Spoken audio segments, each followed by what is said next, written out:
Hey there. I know why you're here. You're looking for a story that will help you drift off into a peaceful sleep. Something calming, a little mysterious. Something that carries your mind away. Well, you've come to the right place. Before we begin tonight's journey, do me a little favor. Tap the like button, subscribe to the channel, and leave a comment below.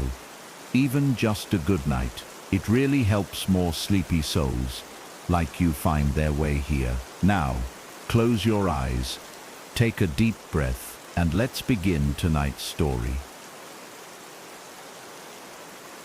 They say some walls were never meant to be opened.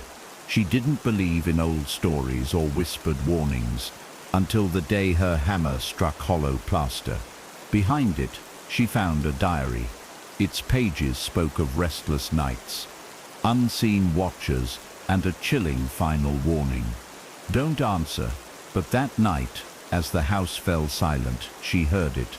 3 slow knocks from deep within the wall. What would you do? Knock back, call for help, or obey the desperate plea of someone long forgotten? As the sounds grew louder and the voice began to beg, one truth became clear. Some doors once opened can never be closed again. It began with a sound so faint it could have been imagined. A dull thud hidden beneath the usual creaks and sighs of an aging house. She had been moving furniture all afternoon, shifting dusty shelves and heavy boxes in search of more space. The house had always felt too cramped, too heavy with history, but today the air seemed heavier still. When the bookcase scraped against the wall, she heard it again. A hollow echo. It was quick and soft, as though the wall itself exhaled. At first, she thought nothing of it. Old houses made strange noises all the time, but as her hand brushed the peeling wallpaper, there was a sensation, an almost imperceptible vibration, as though something beyond that thin plaster was waiting. She stepped back, staring at the spot, unable to shake the creeping chill crawling up her spine. She told herself it was nothing, but the sound lingered in her mind, like a whisper too faint to catch. She fetched a small hammer, more out of curiosity than fear. Her rational side insisted it was likely a loose panel or an old mouse nest behind the wall, but her pulse quickened as she pried the first piece of plaster away.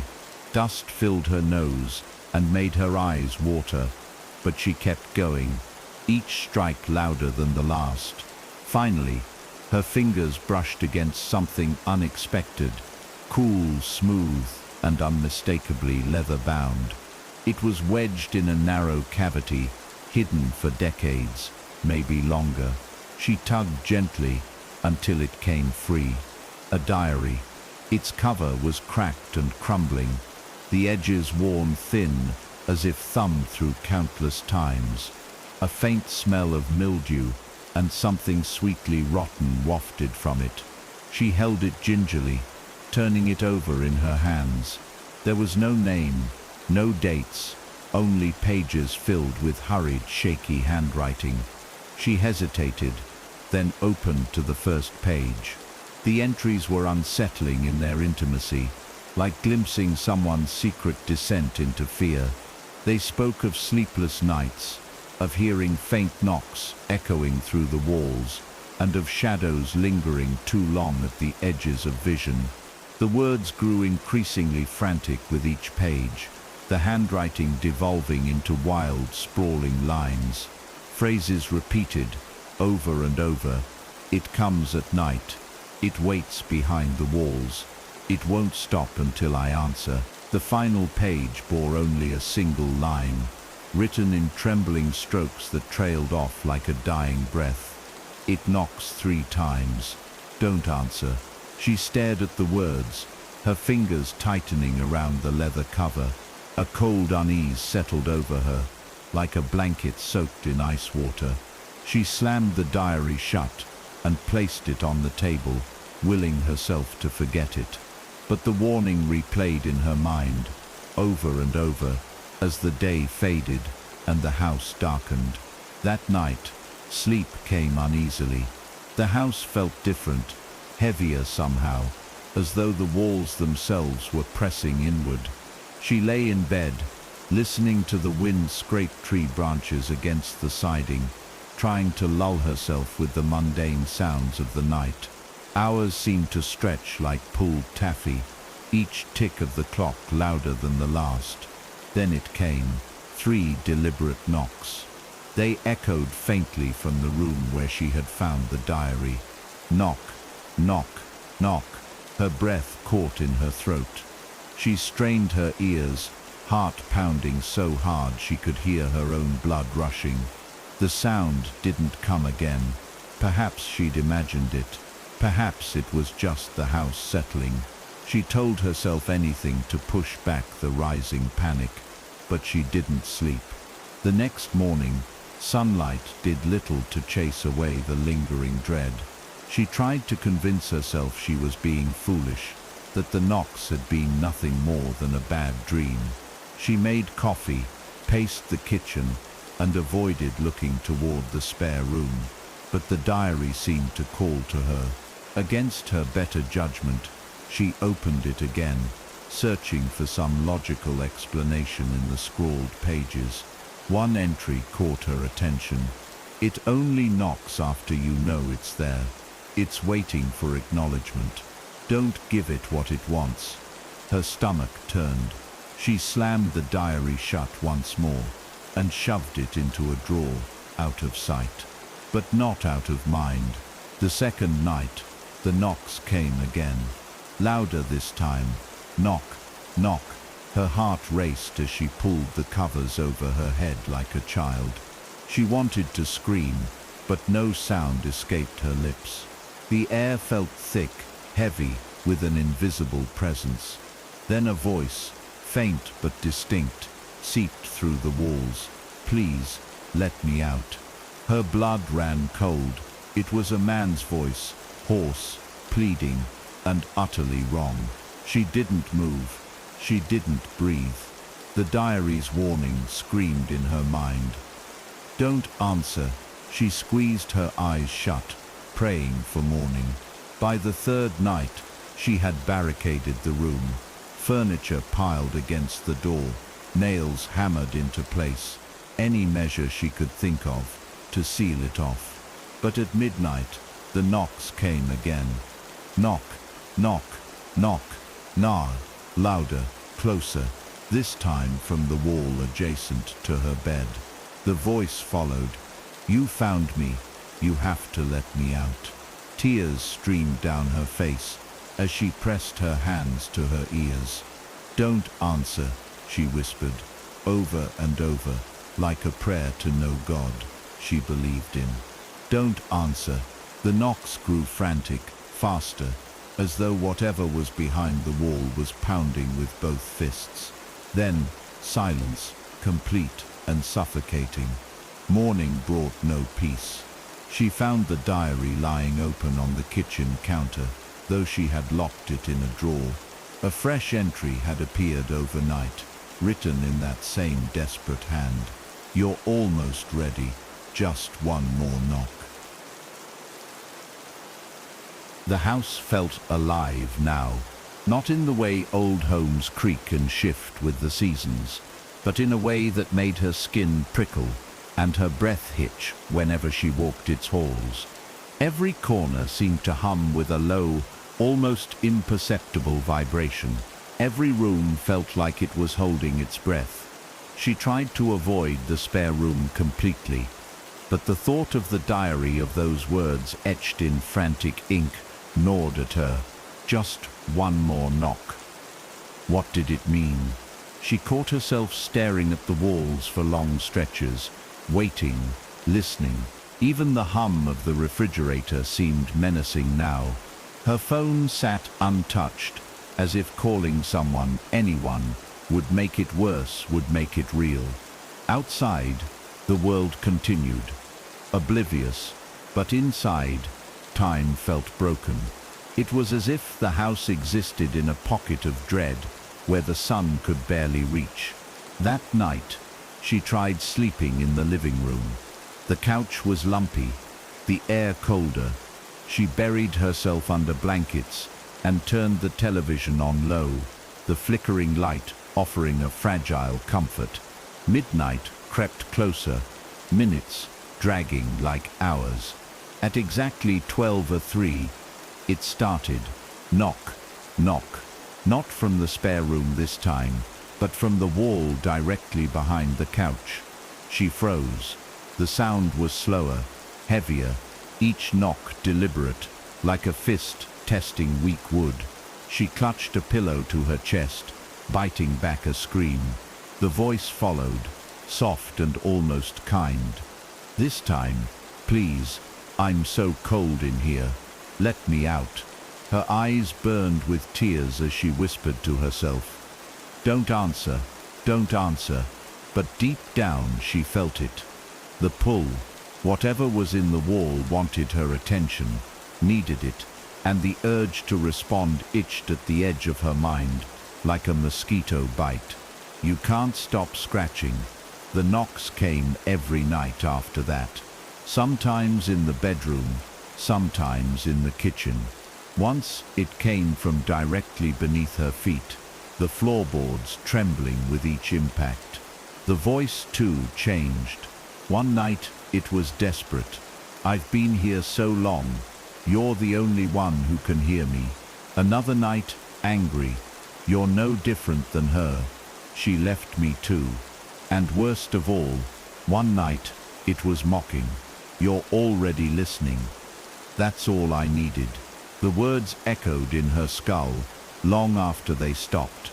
She stopped sleeping, stopped eating much. Her reflection became hollow-eyed and gaunt, as if the house was slowly siphoning pieces of her away. She considered leaving, but each time she approached the door, an irrational fear gripped her, that whatever was behind the walls would simply follow. Desperation took hold on the fifth night. She called her mother, her voice shaking, as she tried to explain the noises, the diary, the warnings. Her mother's reply was calm, almost dismissive. Old houses are full of stories, sweetheart. You've always had an overactive imagination. But her tone shifted slightly when she mentioned the diary's last line. There was a pause, too long to be natural. Don't open it, whatever it is, her mother said finally, her voice quieter now, and don't speak to it. Then, after another pause, I'll come check on you tomorrow. But the call left her more unsettled. Her mother had sounded almost afraid. That night, the knocks came in rapid succession, 3 at first, then 3 more. Then a flurry of pounding so loud it rattled picture frames off the walls. She crouched in the corner of her bedroom, hands clamped over her ears, rocking back and forth as the voice screamed, "Let me out! Let me out! Let me out!" Then it stopped, dead silence. For a moment she almost believed it was over, but then from directly behind her, inches away on the other side of the wall, came a whisper, "I can see you." By morning she found the diary open on her nightstand, though she swore she had locked it in the kitchen drawer. Another fresh entry in the same erratic handwriting had appeared overnight. "It's almost here. You're almost ready. One more knock, and the door will open." She slammed it shut and threw it across the room. But as it hit the floor, something inside her shifted. The urge to respond, to do something, had grown unbearable. The thought echoed through her mind all day, like an unbidden mantra. What if it just wants help? What if I'm the only one who can end this? That evening, as the sky darkened and shadows stretched long across the floor, she stood in front of the spare room door. Her hand hovered over the knob, trembling. She could almost feel the presence on the other side, waiting. The diary's warning clawed at her thoughts. Don't answer. But another part of her, deeper, and more insistent, whispered back, "What if the real danger is leaving it trapped?" She stepped back, shaking her head violently. "No," she whispered aloud, though she wasn't sure who she was talking to anymore. "I won't." The house felt tighter now, as if the walls themselves were inching closer, closing her in. She couldn't shake the sense of being watched, though no eyes were ever visible. Even in daylight, there was a suffocating stillness, broken only by the occasional groan of wood or the faint shiver of glass panes.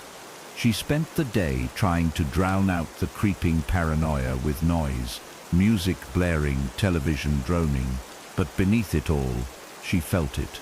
That waiting presence, patient and relentless. The diary's warning pressed at the back of her mind like a splinter. One more knock, and the door will open. But she didn't know what door it meant. The literal one, the one in her mind, or something worse. As night fell, dread curled in her stomach, like a coiled snake. She had stopped checking the time now, knowing that midnight didn't matter anymore. The knocking came whenever it pleased. She lay rigid on the couch, eyes wide in the dark. For a while, only silence. Then, faintly, it began. Knock, knock, knock. This time it was different. Slow, almost playful. She clamped her hands over her ears, teeth gritted. But the voice was clear as ever, seeping past her defenses like smoke through a crack. "You're ready now. I can feel it. Just say something, anything." She squeezed her eyes shut, whispering over and over, "Don't answer, don't answer, don't answer," like a sacred chant. Then it laughed. The sound was low, guttural, and inhuman. It wasn't the voice of someone needing help anymore. It was something else, something that had been waiting far too long. "You can feel me too, can't you? Right under your skin." She pressed her nails into her palms until crescent moons of pain bloomed, grounding herself in anything but that voice. The knocking grew louder, shaking the very frame of the house. Then, silence. But in that silence, she heard it breathing. Not from the walls this time, from inside the room with her. Panic surged.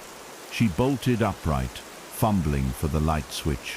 The room flooded with a harsh yellow glow, but nothing moved. Nothing looked out of place.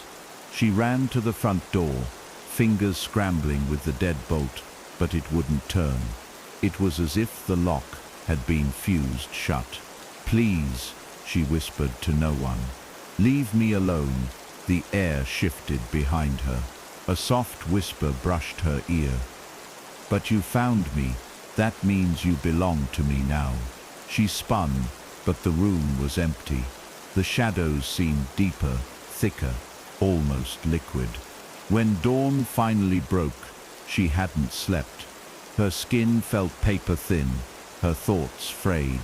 The diary sat in the middle of the kitchen table again, though she swore she had thrown it in the trash hours earlier. The latest entry sent a chill through her bones. "Tonight the door opens. You'll let me in. You don't have a choice anymore." Her hands shook as she tore the pages out, one by one, stuffing them into the sink and setting them alight. The flame hissed and crackled, releasing a foul, sweet stench that made her gag. But as the last page burned, she thought she heard it. A muffled scream, like something deep inside the walls was writhing in pain. For the first time in days, the house was silent. No knocking, no voice, no breath at her neck. Relief bloomed in her chest, fragile but intoxicating. She dared to hope it was over, but as she stepped back from the smoldering ashes, she heard it. Knock, knock, knock. This time, it wasn't from the walls. It was from the front door. 3 slow, deliberate knocks. She stared at the door, her body frozen in place. Every instinct screamed to stay silent, but her mind betrayed her, whispering treacherously, "What if it's her mother? What if she's in danger?" The knock came again, harder this time. "It's me," a familiar voice called from outside. Her mother's voice. "Sweetheart, open up, please. I know what's happening." Relief and terror clashed in her chest, but something was wrong. Her mother wasn't due until tomorrow. She never arrived unannounced. The voice called again, a little more urgent now. "It's cold out here. Let me in." Her hand hovered over the deadbolt. The diary's warning echoed in her skull like a death knell. The house had always felt too still. Even before she found the diary, there was a silence about it that seemed deeper than normal, like the air was holding its breath. She had been moving furniture in the spare room that afternoon, shifting an old bookcase that hadn't budged in years, when she noticed it, a sound, a dull, hollow thud from behind the wall, faint but distinct. At first, she told herself it was nothing. Old homes were full of noises after all, but something about it set her teeth on edge. She rapped her knuckles against the spot, and the sound echoed back oddly, thinner than the solid thump of wood and plaster should have been. Her curiosity, always stronger than her sense of caution, led her to fetch a small hammer from the kitchen. With each tap, the wall gave way in small clouds of dust, until she found it, a narrow cavity hidden behind the plaster, and within it, something wrapped in crumbling cloth. She reached in with trembling fingers and pulled out a leather-bound book, its cover cracked and brittle with age. The air around her seemed to grow colder as she brushed off the grime, revealing the faint imprint of words long faded by time. A diary. She should have left it there, should have sealed the hole and walked away. But instead, she opened it. The handwriting was shaky, the ink faded, but the words still screamed from the page. Each entry spoke of unease, of hearing faint knocking at night, of shadows pooling in the corners where no light could reach. At first, the writer described it as harmless, a creak here, a whisper there. But as the pages turned, the tone grew frantic. Phrases repeated over and over, the scrawled words twisting into near illegibility as panic overtook the neat script. "It comes at night. Don't speak to it. It waits behind the walls." Then finally, on the last page, a single chilling sentence stared back at her, written in frantic, jagged strokes that cut across the paper. "It knocks 3 times. Don't answer." She slammed the diary shut, her heart pounding against her ribs like a trapped bird.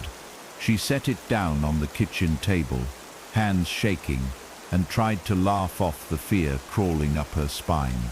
It was just a story, she told herself, a relic of someone else's paranoia. But even as she thought it, she couldn't shake the chills seeping into her bones, as though the words had reached out from the paper to wrap icy fingers around her. That night, sleep came uneasily. Every creak of the house made her flinch, every gust of wind against the window sounding like a whisper. She told herself it was the power of suggestion, that the diary had planted these fears in her mind.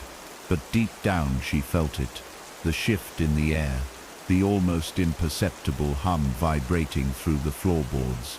And then she heard it, 3 slow, deliberate knocks, faint yet unmistakable. They came from the direction of the spare room where the diary had been hidden. Knock, knock. Her breath hitched as she strained to listen, her entire body frozen beneath the covers.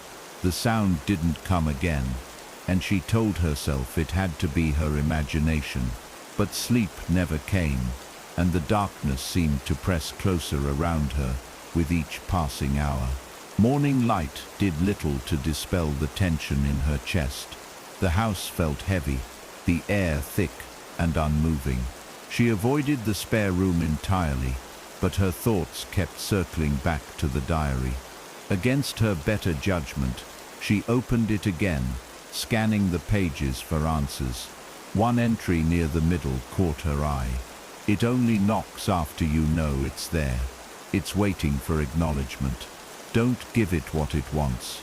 She slammed the book shut, so hard it made the table shudder. The warning echoed in her mind like a curse, feeding a gnawing dread she couldn't shake. She stuffed the diary in the bottom drawer of the kitchen cabinet, burying it beneath towels as though out of sight could mean out of mind. But the rest of the day passed in a fog of unease, each sound of the house making her flinch, each shadow stretching too far in the corner of her eye. The second night was worse. This time the knocks came louder, closer. Knock, knock. She sat bolt upright in bed, heart thundering. The sound came from directly behind her headboard now, as though whatever was knocking had moved to follow her. Then, faintly, a voice, a whisper, muffled through layers of wood and plaster, but distinct enough to turn her blood to ice. Please, let me out. Her hands flew to her ears, nails digging into her scalp as she curled in on herself. She recited the warning in her mind, over and over. Don't answer, don't answer. But even as she repeated it, she felt a creeping pull inside her chest, a growing urge to speak, to ask who or what was there. By the third night, she had barricaded the spare room, furniture stacked against the door, nails hammered into place until her fingers blistered. She didn't know what good it would do against something that could speak through walls, but the act brought her a fragile sense of control. Midnight came. Knock, knock, knock. This time from the kitchen. She stayed frozen on the couch, clutching a pillow to her chest, every muscle in her body rigid with terror. The voice came again, softer this time, coaxing. You found me. You have to let me out. Tears streamed down her face as she whispered aloud. Don't answer, like a sacred mantra. The knocking turned into pounding, shaking dishes in the cupboards. Then came the worst sound yet, a laugh, low and guttural, echoing, not from the walls but from everywhere at once. It wasn't asking anymore, it was waiting. Her fingers hovered above the deadbolt, shaking violently, as if her body knew something her mind refused to accept. On the other side of the door, her mother's voice drifted in like a warm breeze, calm and familiar, laced with a hint of urgency that sent her heart lurching. Sweetheart, it's me. Open the door, please. The words clung to the edges of her sanity, tempting her with their familiarity. But beneath that comforting tone, there was something else, too steady, too patient, almost rehearsed. A cold realization settled into her gut as she remembered her mother wasn't supposed to be here until tomorrow. She pressed herself against the wall, desperate to stay silent, though her own breath seemed impossibly loud in the suffocating stillness. It's cold out here. I don't have much time. Just let me in. The voice coaxed again, soft as velvet. Her pulse thudded in her ears. She wanted to believe. She wanted to be wrong. But the memory of the diary's warning screamed louder. It knocks 3 times. Don't answer.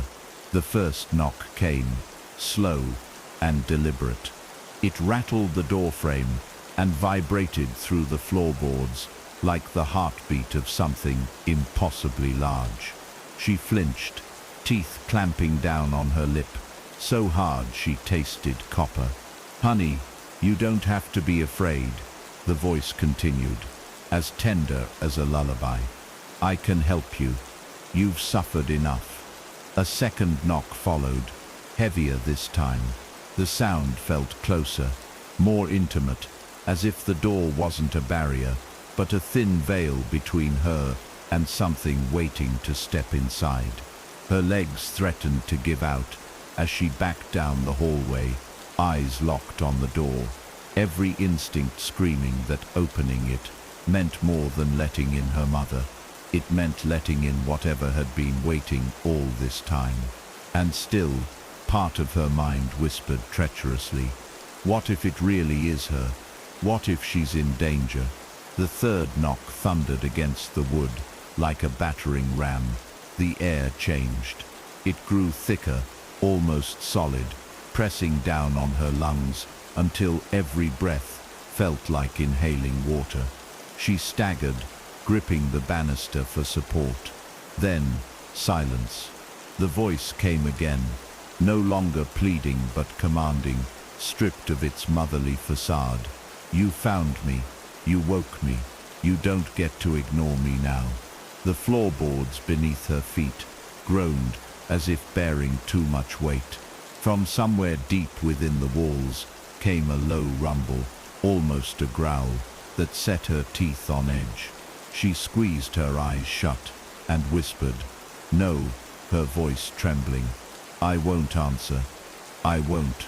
But even as she said it, she felt the pull, an itch in her mind, like a thread, unraveling under invisible fingers. The house erupted. The walls shuddered violently, plaster cracking and splintering as an inhuman wail filled the air. It wasn't the sound of one voice but many, layered over one another, screaming in anger, grief, hunger. The floor quaked beneath her feet, sending picture frames tumbling from the walls, glass shattering in a chaotic symphony. Dust choked the air, falling in thick clouds from the ceiling. She covered her ears, crouching low, as if it would protect her from the impossible force tearing through the house. The air vibrated, a deep, resonant hum that made her skull feel as though it would split apart. And beneath it all, she heard words, not shouted, not spoken, but whispered directly into her mind. "You're already mine, you just don't know it yet." Then, just as suddenly as it began, it stopped. The rumbling faded, the house stilled, and the oppressive weight in the air lifted slightly. She sat trembling on the floor, the taste of dust and blood heavy on her tongue. For a long moment, there was nothing but her ragged breathing and the faint crackle of settling wood. Slowly she raised her head, her eyes darting to the door. It stood perfectly still, no scratches, no dents, nothing to show for the violence she had just endured. But she knew better. Something had changed. She could feel it. The house wasn't just heavy anymore. It was watchful. Morning came pale and weak, sunlight doing little to banish the shadows clinging to every corner. She moved through the house in a daze, her limbs leaden, her mind numb. When she reached the kitchen, she stopped dead. The diary was back. It lay open on the table, its cracked leather cover pristine, as if untouched by fire. She had burned it. She was sure of that. She had watched the pages curl and blacken in the sink, but there it was, waiting for her like an old friend. Her stomach turned as she stepped closer and saw the newest entry scrawled across the page in that same frantic hand. "You didn't let me in, so now I will come to you." That night, the house was silent. No knocking, no voices, no movement behind the walls. The absence of sound felt worse than the noise ever had. She lay rigid in bed, staring at the ceiling, listening to her own heartbeat as it pounded louder than ever. At some point, exhaustion dragged her under, and she dreamed. She was standing in the spare room again, her hand pressed flat against the wall where she'd found the diary. A faint warmth pulsed beneath her palm like a heartbeat. Then, from deep within the plaster, a voice whispered, calm and certain, "You didn't answer, so I'll come to you." She woke screaming, drenched in sweat, the phantom echo of knocking still rattling in her ears. Morning light was pale and weak, leaking through thin curtains like a reluctant witness to what lingered in the house. She sat at the kitchen table, hands wrapped tightly around a mug of cold coffee, staring at the diary lying open before her. It hadn't been there when she went to bed, or so she thought, but there it was, pristine, unburned, as though her attempt to destroy it had never happened. The fresh entry sprawled across the page was worse than any she had read before. "You didn't let me in, so now I'll come to you." The words seemed to ripple on the page, almost alive, their ink so dark it felt like a hole cut into the world. Her stomach churned, bile rising in her throat as she slammed the book shut. She had to leave. That was the only answer left. Pack a bag, get in the car, drive until the house was nothing but a memory. But as she pushed back from the table, a sound froze her in place. It wasn't knocking this time. It was breathing. Slow, steady, and impossibly close. Her eyes darted to the corner of the room where the shadows pooled thickest. There was nothing there, nothing she could see, but she felt it watching, waiting. She fled upstairs, heart pounding so hard it made her chest ache. In the safety of her bedroom, she fumbled with her phone, hands shaking as she dialed her mother's number. The line rang twice before cutting off abruptly. She tried again and again. Each time the call failed before it could connect. Panic clawed at her throat. She wasn't just alone, she was cut off. The house seemed to know her thoughts, answering them with a faint whisper that drifted through the vents. "You don't need her anymore. You have me." Her knees buckled, and she sank to the floor, clutching the phone to her chest. She didn't respond. She wouldn't. But already she could feel that insidious pull growing stronger, worming its way deeper into her mind. The diary's warning echoed like a scream in her head. Don't answer, but what if not answering wasn't enough anymore? That night, she didn't bother barricading the doors. She had the sinking feeling it wouldn't matter. The house was no longer just a place she lived in. It was alive, aware, and angry. She lay curled on the bed, covers pulled tight around her trembling body, listening to the silence pressing in from all sides. Hours passed, or minutes. Time had lost meaning here. Then, faintly, the sound began. Not knocking, not whispers, scratching, slow and deliberate, like fingernails dragging across wood. It started from the floor below and crept upward step by step until it reached her door. The scratching stopped. A long pause followed. Then the handle rattled gently, as though tested by unseen fingers. She bit down on her knuckles to stifle a sob. She wouldn't speak. She wouldn't move. The voice came again, lower this time, almost tender. "I can see you. I've always seen you." The words slipped through the cracks around the door like tendrils of smoke, wrapping around her in the darkness. "I know what you're afraid of. I can make it stop. All you have to do is let me in." The handle rattled harder now, the sound sharp and metallic in the dead air. She pressed her back against the headboard, shaking violently as tears streamed down her face. The voice grew sharper, its sweetness curdling into something venomous. "You're mine. You can't ignore me forever." Then a whisper so faint it felt like it came from inside her own skull. "You invited me the moment you opened the wall." The sound of wood splintering snapped her out of her frozen state.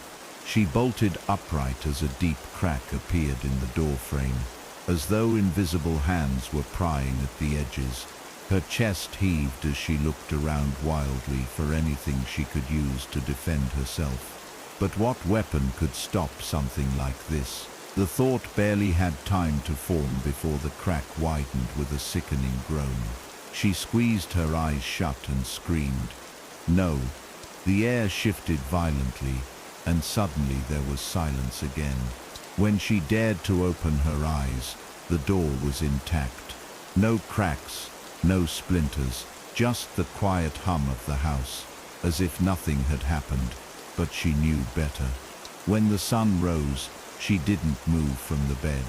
She stayed there for hours, staring at the ceiling, too afraid to leave the room. Her phone lay beside her, dark and useless. She thought of the diary, of the warning, the promises, the threats, and realized something horrifying. It didn't need her to answer anymore. It was already inside. Every sound in the house felt like its breath, every shadow its shape. She was no longer a tenant here. She was a prisoner. That evening, she worked up the courage to go downstairs. The diary was waiting for her on the kitchen table again, open to a new page. The handwriting had changed. It was neater now, deliberate and calm. Tonight we finish what you started. 3 knocks. 1 door. Open it. The words seemed to pulse against the paper, as though alive. She slammed it shut, but the sound echoed too loudly, as though mocking her attempt to resist. For the first time since this nightmare began, she realized she couldn't leave. Not because she was afraid, but because something deep down, something twisted and raw, didn't want her to. The house felt colder now, its walls exhaling icy drafts that crept along the floor, like unseen hands reaching for her bare ankles. She avoided looking at the diary, even though she knew it was there, sitting on the kitchen table, like a predator watching its prey. Her stomach churned, sour and empty, but she couldn't bring herself to eat. The ticking of the clock on the wall grew louder with each second, a metronome counting down to something she couldn't name. She found herself pacing the length of the kitchen, her thoughts spiraling tighter, the words in the diary replayed in her mind over and over. Tonight we finish what you started. 3 knocks, 1 door. Open it. She didn't know what door it meant, but she had a sickening feeling she would find out soon enough. The urge to leave clawed at her chest, but every time her eyes darted toward the front door, something heavy pressed down on her body, like unseen weights. She couldn't move forward, couldn't cross that threshold. She wasn't sure she even wanted to anymore. As dusk bled into night, the air grew impossibly still, thick with the kind of silence that precedes a storm. She sat curled in an armchair in the living room, staring at her phone with numb fingers. No signal, no messages. The world outside the house might as well have ceased to exist. A faint scratching sound began in the walls, almost gentle at first, like claws testing their reach. She held her breath as it moved closer, circling her position with a slow, deliberate rhythm. Then came the first knock. It wasn't on the front door this time. It was directly behind her head, on the wall itself. Knock. The sound reverberated through her skull, vibrating her teeth. She squeezed her eyes shut, whispering, "Don't answer, don't answer, don't answer." But deep down, something inside her trembled, not with fear, but with the tiniest flicker of anticipation. The second knock followed, louder now, shaking the picture frames on the walls. She bolted upright and backed toward the hallway, her eyes scanning wildly for an exit that no longer seemed to exist. The sound seemed to come from every direction at once, the walls themselves thudding like a heartbeat in sync with her own. Then the voice came again, coaxing and cruel all at once. "You can't run from me. You brought me here. You woke me. Don't you want to see what you freed?" She pressed her hands to her ears, but the words found her anyway, slipping under her skin like splinters. Her mouth opened without permission, a ragged whisper escaping her lips. "No, I didn't mean to, but it was too late." The third knock slammed through the house like a gunshot, the sound so powerful it sent dust raining from the ceiling. The lights flickered and went out. She stood frozen in the hallway, heart hammering in her throat, as darkness swallowed the house whole. In the suffocating black, the voice shifted, no longer coming from the walls but from right behind her, warm breath grazing her ear. "You're ready now. I'm coming." She spun wildly, but there was nothing, only the darkness pressing against her eyes like a blindfold. A faint glow flickered in the distance, the kitchen against her better judgment. Her feet carried her toward it. The diary sat open on the table, its pages writhing as though alive, ink bleeding across them in frantic patterns. A single sentence carved itself into the paper in real time, each letter appearing with agonizing slowness. "Go to the door." Her legs moved before her mind caught up, carrying her toward the front door, like a puppet dragged by invisible strings. She stopped inches away, her hand trembling as it reached for the knob. The air was heavy, each breath scraping her lungs raw. From the other side came a sound, soft breathing, slow and patient. Then a whisper, gentle and almost kind. "I knew you'd listen eventually." The diary's warning screamed in her mind, louder than ever. "Don't answer." She yanked her hand back, as if burned, stumbling away from the door. The whisper turned cold, venomous. "You can't fight forever."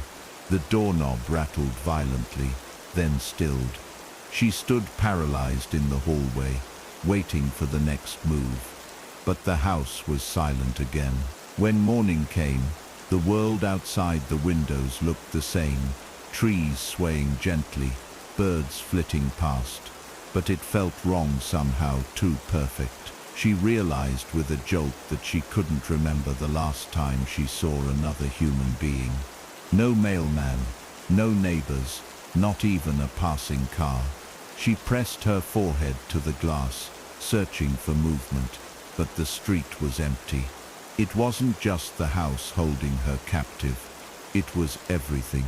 Slowly her reflection shifted in the glass, not her own face, but something darker, something smiling. She staggered back, clutching her chest as bile rose in her throat. The reflection whispered, though its lips didn't move. "You're already mine." That night, she didn't even bother turning on the lights. She sat in the center of the living room floor, knees drawn to her chest, waiting. The house seemed to pulse around her, each beat pulling her further from herself. She felt it now, not just outside the walls but inside her, coiled tight around her thoughts.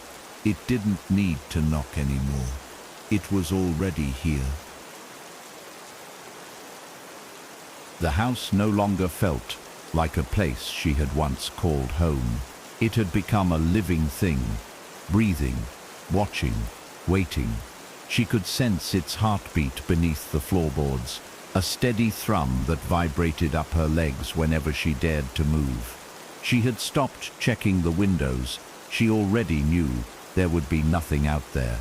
No cars, no neighbors, no sign that a world existed beyond these walls. Even the air seemed different now, heavier, almost thick enough to choke on. She sat motionless in the center of the living room, her arms wrapped tight around her knees, staring at the front door. It hadn't moved, but she could feel what waited beyond it, patient and certain. "I don't want you here," she whispered, her voice cracking. But deep inside, a traitorous thought curled in her mind. What if I already let it in? Night fell like a curtain, sudden and absolute. The house plunged into a darkness so complete it felt unnatural, as though even the moonlight had been swallowed whole. And then, without warning, a sound began. Not knocking this time, but footsteps, slow, deliberate, heavy. They started in the attic and moved steadily downward, each creaking board announcing its approach. Her breath caught in her throat as she pressed her back against the couch, staring into the shadows pooling at the edges of the room. The footsteps reached the second floor, then the stairs, descending one step at a time with agonizing slowness. She gripped her knees tighter, fingernails digging into her skin. When the steps reached the bottom, silence followed. She didn't dare blink. Then came the voice, closer than ever, impossibly close, as though whispered directly into her ear. You don't have to be afraid. It's worse to fight. She bolted upright, her body moving on instinct, as she stumbled backward into the hallway. Every nerve screamed for her to run, but her legs refused to obey. The house shifted, groaned, the walls seeming to stretch and contract like lungs inhaling deeply. A cold wind rushed past her, carrying with it the faint scent of decay. She pressed herself against the wall, heart slamming against her ribs as she listened. The silence returned, so deep it made her ears ring. Then, without warning, the front door rattled violently. The sound was deafening, the knob twisting back and forth, as though someone or something was trying to force its way inside. Let me in, the voice demanded now, its tenderness gone, replaced by something guttural and sharp. She pressed her hands over her ears, shaking her head violently. No, I won't, she screamed, though her own voice sounded small and hollow in the vastness of the house.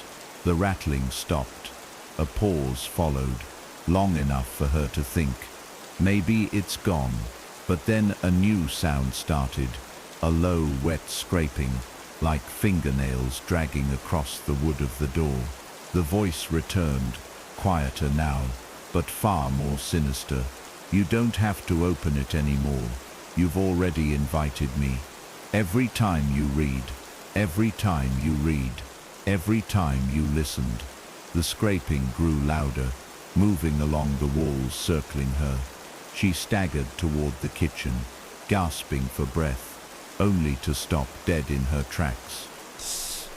The diary lay open on the table, its pages flipping wildly, as if caught in a phantom wind. Ink bled across the paper, forming new words even as she watched. I'm in the walls now. Her knees gave out, and she sank to the floor, sobs racking her body. It was inside. It had been inside all along. She remembered the scratching behind her headboard, the whispers that slipped through the vents, the cold breath on her neck. All those nights, she thought she was alone. It had been there watching, waiting.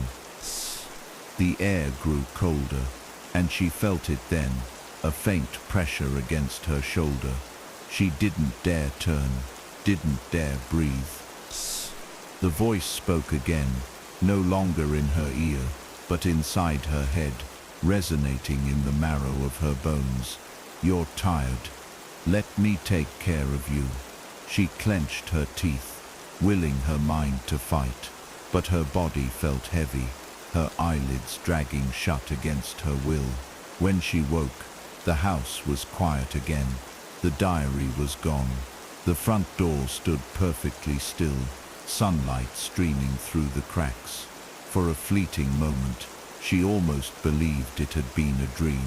But then she saw the marks, long, deep gouges running down the length of the door frame, as though made by claws far too large to belong to any animal. She backed away, her breath coming fast and shallow. The marks weren't just on the door.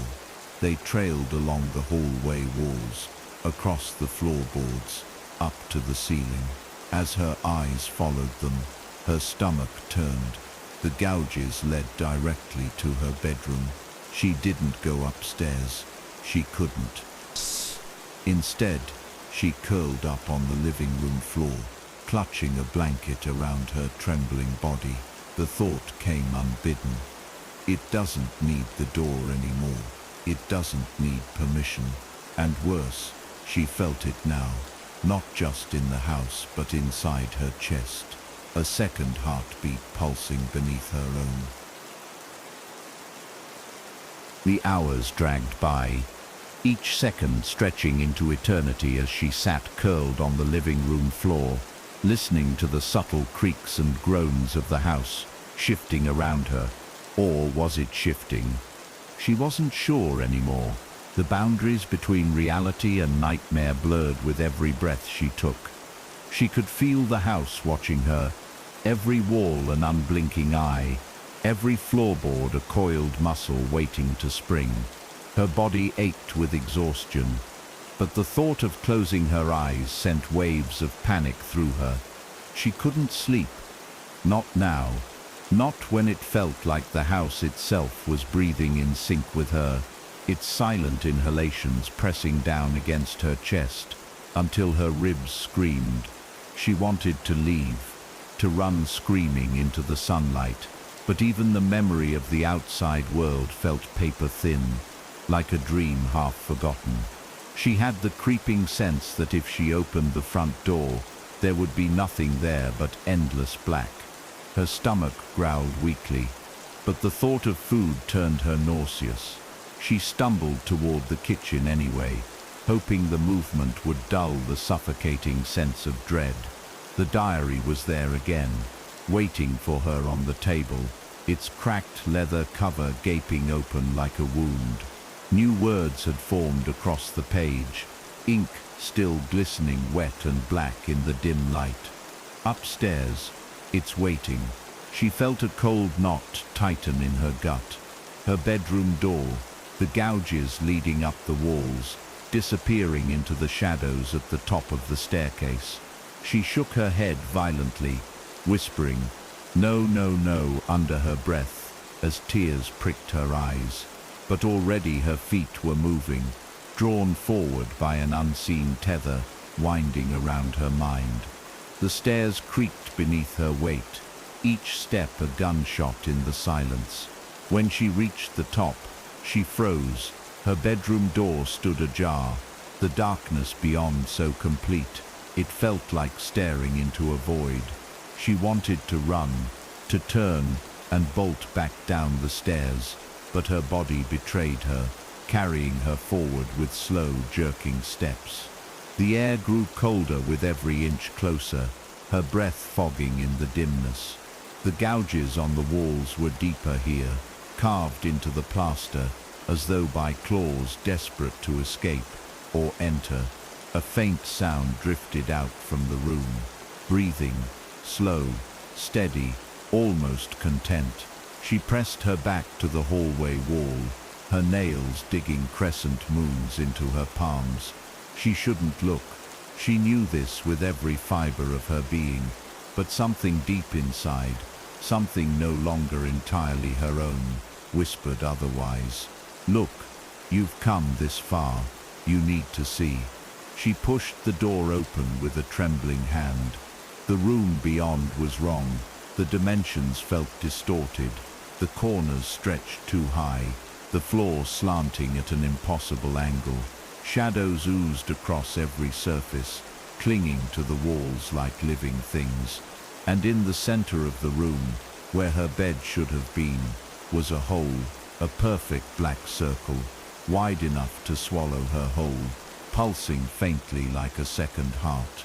The air hummed with energy, low and resonant, vibrating in her teeth. From the depths of the hole, a voice called up to her. "You've kept me waiting." It wasn't loud. It didn't need to be. The words slipped directly into her skull, bypassing her ears entirely. She stumbled backward, her mind screaming at her to run, but her legs felt rooted in place. A shape rose slowly from the pit. It wasn't solid, not entirely. It shimmered like oil on water, its form constantly shifting, tendrils of darkness peeling away and snapping back as though testing the air. But even without a clear face, she knew it was looking at her, through her. "You've already let me in," it said, its tone almost conversational now. "I don't need your permission anymore." The tendrils stretched across the floor, reaching for her bare feet. She tried to scream, but no sound came. The air was too thick, her lungs unable to draw in enough to cry out.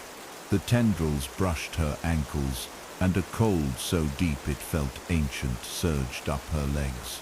Images flashed in her mind, endless black hallways, walls covered in eyes, and doors that led nowhere. She felt her grip on herself loosening, fraying at the edges like a rope under too much strain. With the last thread of her will, she wrenched herself backward, slamming the bedroom door shut. The sound reverberated through the house, like a gunshot. For a moment, all was still. Then the house shuddered violently, the walls rippling as if alive. The voice roared from every direction, no longer calm but full of rage. "You can't close what's opened." The floor beneath her feet cracked, long jagged fissures racing outward like spider webs. She bolted down the stairs, her breath ragged, her vision swimming. She didn't stop until she reached the living room, collapsing against the front door. The house fell silent again, the kind of silence so deep it throbbed in her skull. She curled up on the floor, too terrified to move, too exhausted to fight anymore. When the sun rose weak and pale, she dared to lift her head. The house looked normal again. No gouges on the walls, no cracks in the floor.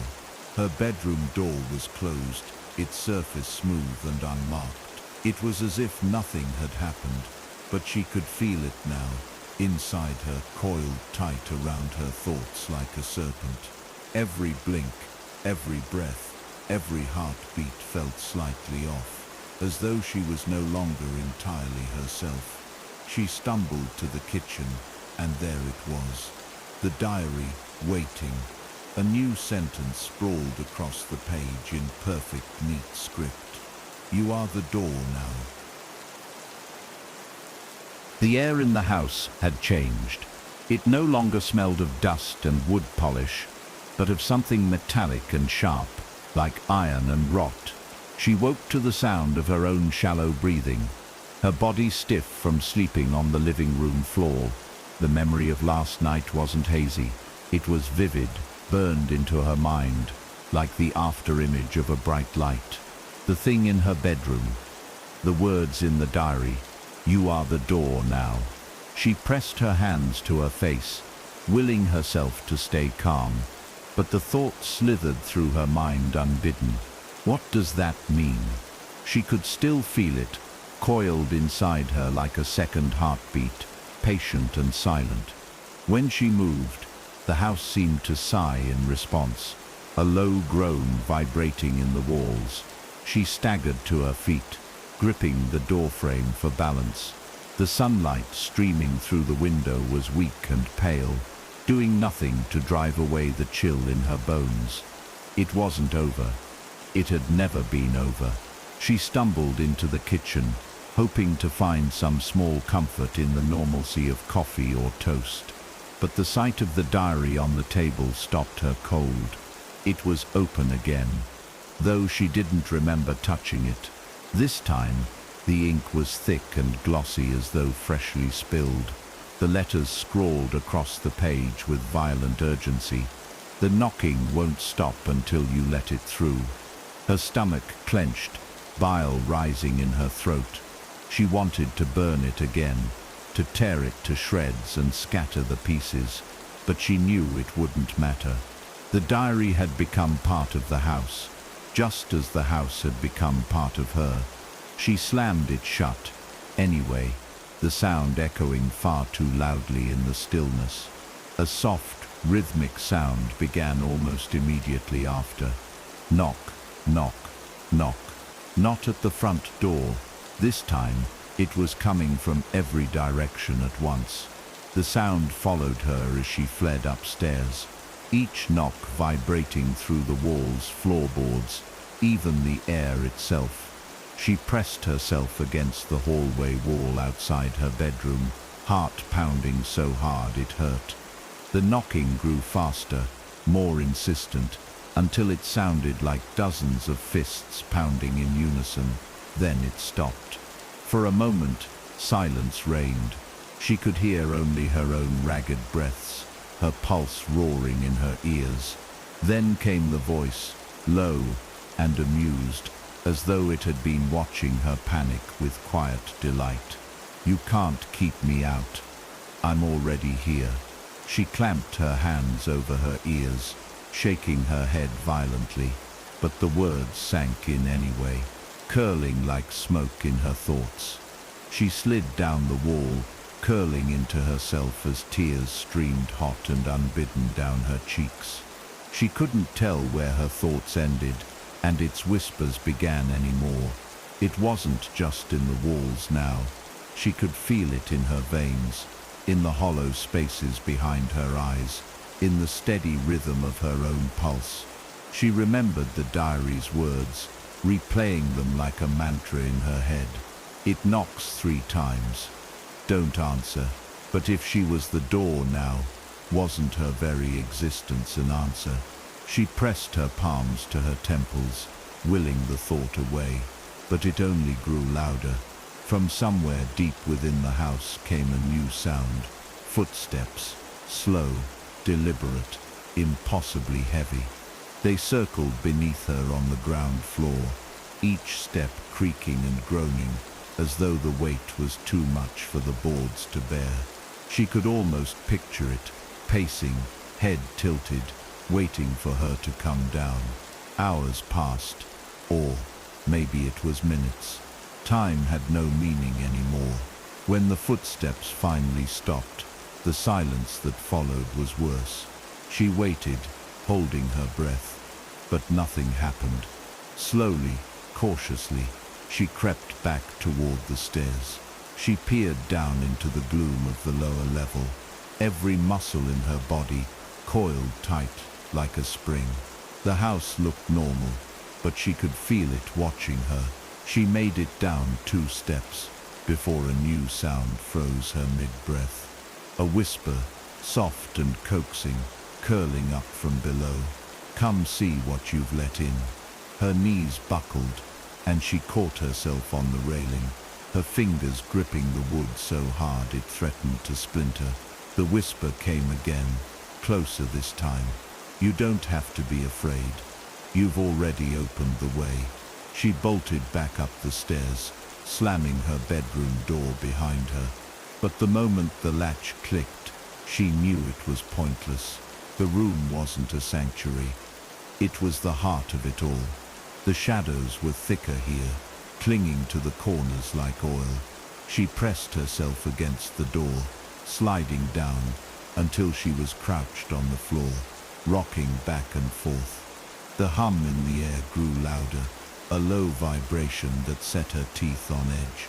Then, a new sound, the soft, wet scrape of fingernails dragging across the floorboards. Not outside the door, behind her. She didn't turn around. She couldn't. The sound of fingernails dragging across the floorboards behind her grew louder, wet and deliberate, like something tasting its way across the room. Her breath came fast and shallow, each inhale a struggle against the thick, heavy air pressing down on her lungs. She pressed her hands to her ears, squeezing her eyes shut. But the sound seeped through anyway, vibrating deep in her bones. Then came a whisper, low and almost gentle, right against the nape of her neck. "You can feel it, can't you?" The lock breaking.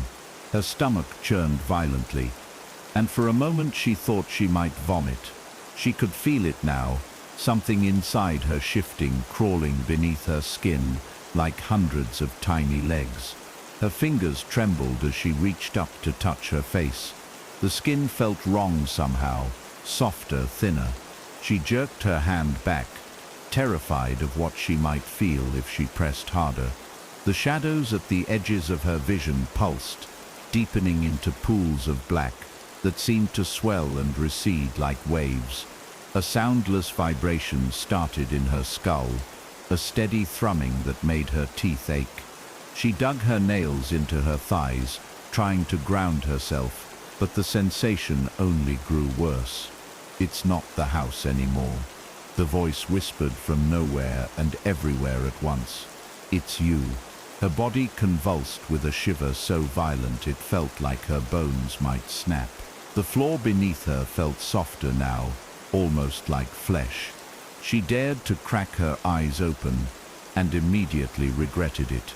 The floorboard seemed to ripple slightly beneath her hands, as though something massive and unseen shifted just beneath the surface.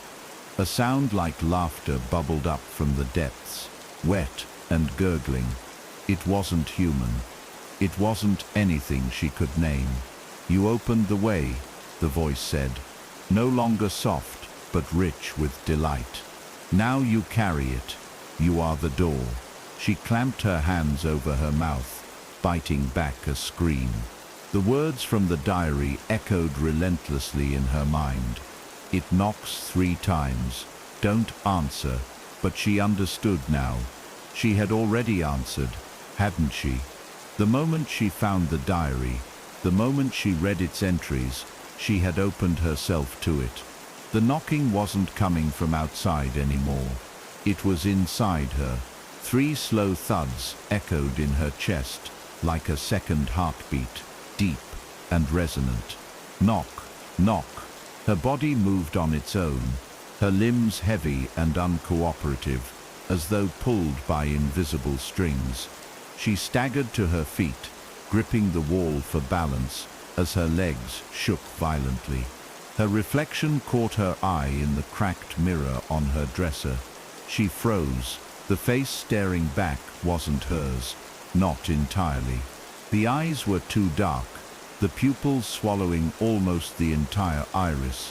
Her skin looked pale and waxy, stretched too tightly over her bones, and her mouth. Her mouth was smiling, though she wasn't. "It feels good, doesn't it?" The reflection whispered, its voice layered over hers in a sickening harmony. She slapped a hand over her lips, biting down hard enough to draw blood, desperate to stop the smile from spreading further. But the reflection kept grinning. The air thickened as a low hum filled the room, vibrating the walls and floor in rhythm with her ragged breaths. From the corner of her vision, she saw shadows peeling themselves free from the walls, tendrils coiling lazily in the air like smoke with weight. They stretched toward her, probing, caressing, pulling. "You don't have to fight anymore," the voice crooned. "You were never meant to fight." She stumbled backward, her heel catching on the edge of the rug. She hit the floor hard, the impact rattling her teeth. Above her, the tendrils swirled lazily, their ends splitting into sharp, finger-like points. One brushed her cheek with an almost tender stroke. She felt cold seep deep into her skin, where it touched, spreading fast through her veins. Her body grew heavier with each passing second, her will to move, to resist, fraying like old rope. She didn't remember closing her eyes, but when she opened them again, the room had changed. The walls were slick with a dark, glistening substance that pulsed faintly, like the inside of a living creature. The air was thick with the stench of rot and copper, making her gag as she struggled to her feet. Her reflection was gone. There were no windows, no doors, no light source, and yet she could see the hole in the center of the floor, the one from her earlier visions, was back. It gaped wide, its edges pulsing in rhythm with her racing heart. From its depths came a single, resonant whisper that seemed to bypass sound entirely and go straight to the marrow of her bones. "Come home." She stood at the edge of the hole, her bare toes curling against the slick, pulsing floor, as if testing the threshold of a nightmare she could no longer wake from. The air around it shimmered, thick with heat, and the scent of iron so strong it stung her nose. It seemed to breathe, inhale, exhale, each cycle pulling her closer to the edge. Her knees trembled, her body weak and unsteady, but she couldn't look away. Down below, in the roiling darkness, shapes shifted, limbs without bodies, mouths without faces, eyes that opened and closed in random patterns like deep-sea creatures blinking against an alien current. A voice echoed up, softer now, coaxing and familiar. "It's safe here. This is where you've always belonged." She shook her head violently, the movement disorienting in the way dreams fracture logic, but her feet inched forward anyway. She didn't remember telling them to move. She wasn't sure she was telling them anything at all anymore. The walls throbbed in sync with her pulse, each beat making the entire room seem to lean closer. She clutched her head, squeezing her eyes shut, but the images behind her lids were worse.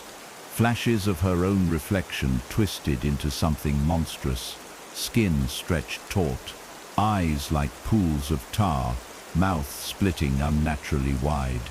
She saw hands, her hands pressing against glass, nails cracking as they clawed at an invisible barrier. "You let me in," the voice whispered. "You tore down the only walls that mattered. Now you can't build them back." She bit down hard on her lip, tasting copper as blood welled up. The pain felt distant, unreal, as if her nerves belonged to someone else. She staggered backward, slamming into the far wall, only to feel it ripple beneath her touch like a living thing. The tendrils returned, snaking up from the pit with languid grace.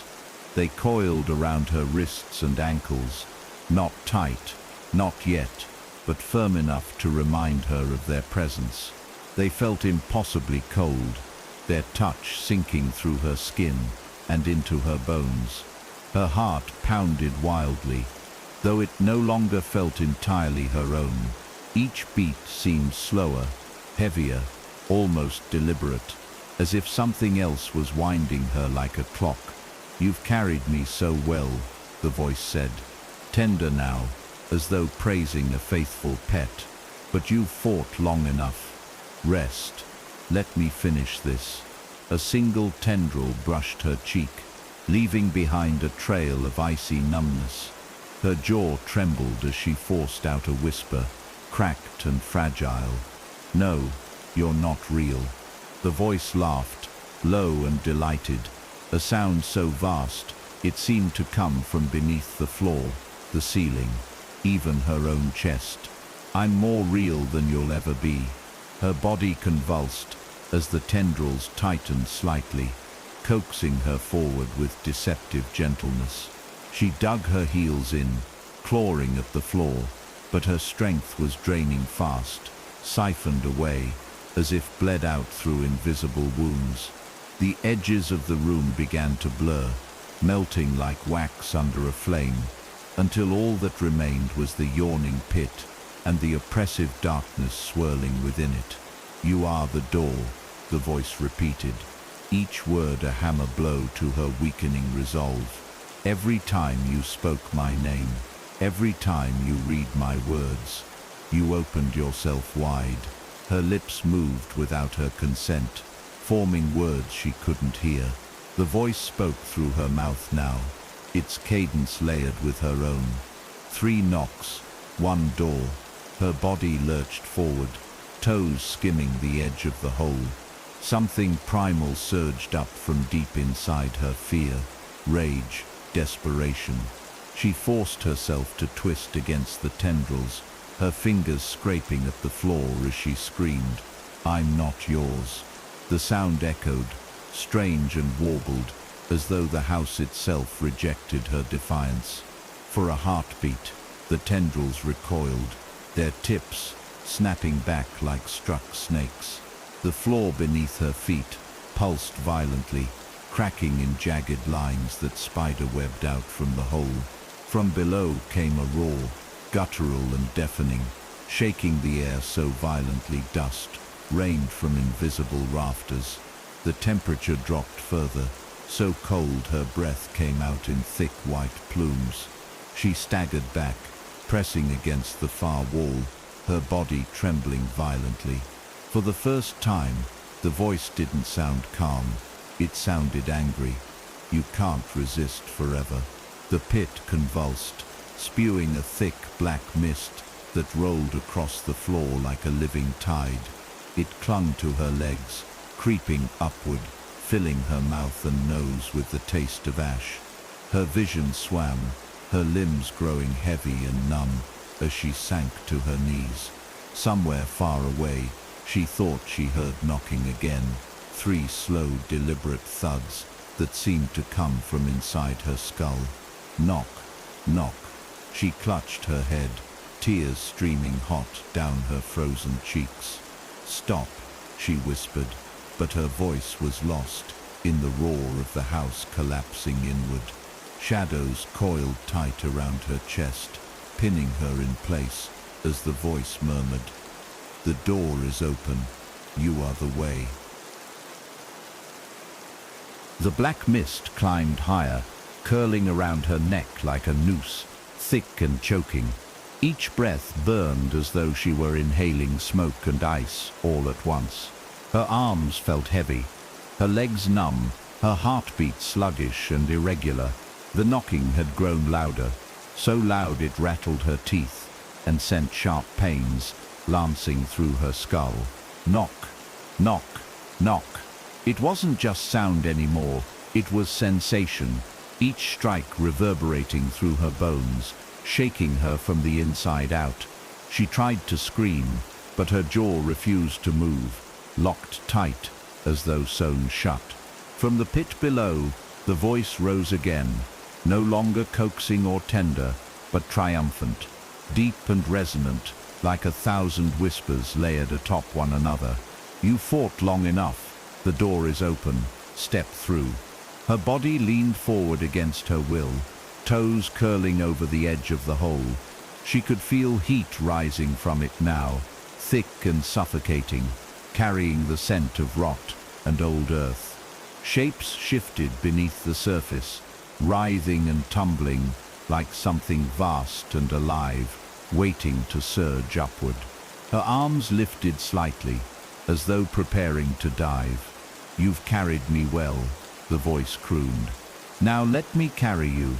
Somewhere, buried deep in the haze of her mind, a memory flared, a life before the house, a laugh she couldn't quite place, sunlight warm on her face.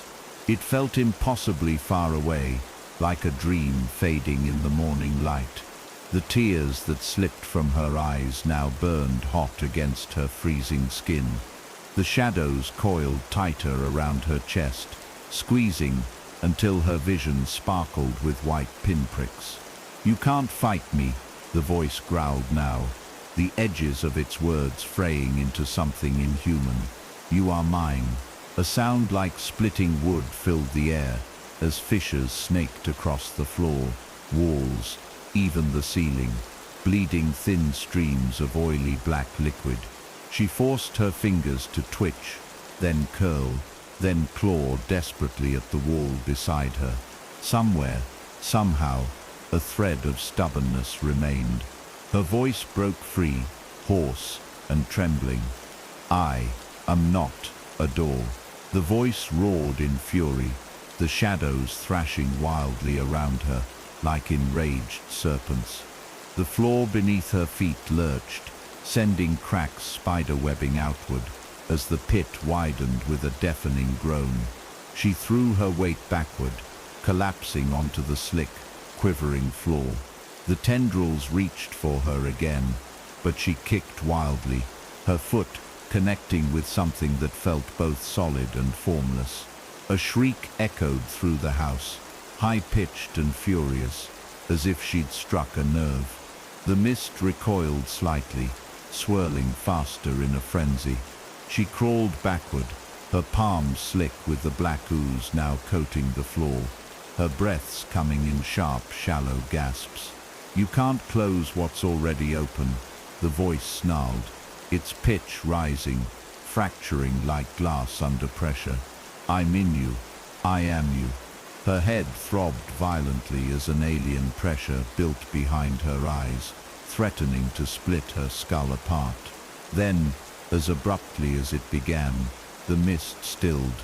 The room fell silent, the only sound her ragged breathing. Slowly, painfully, the shadows receded from her body, curling back toward the pit like retreating tide. "You can delay," the voice hissed, quieter now, but still venomous. "But you can't undo.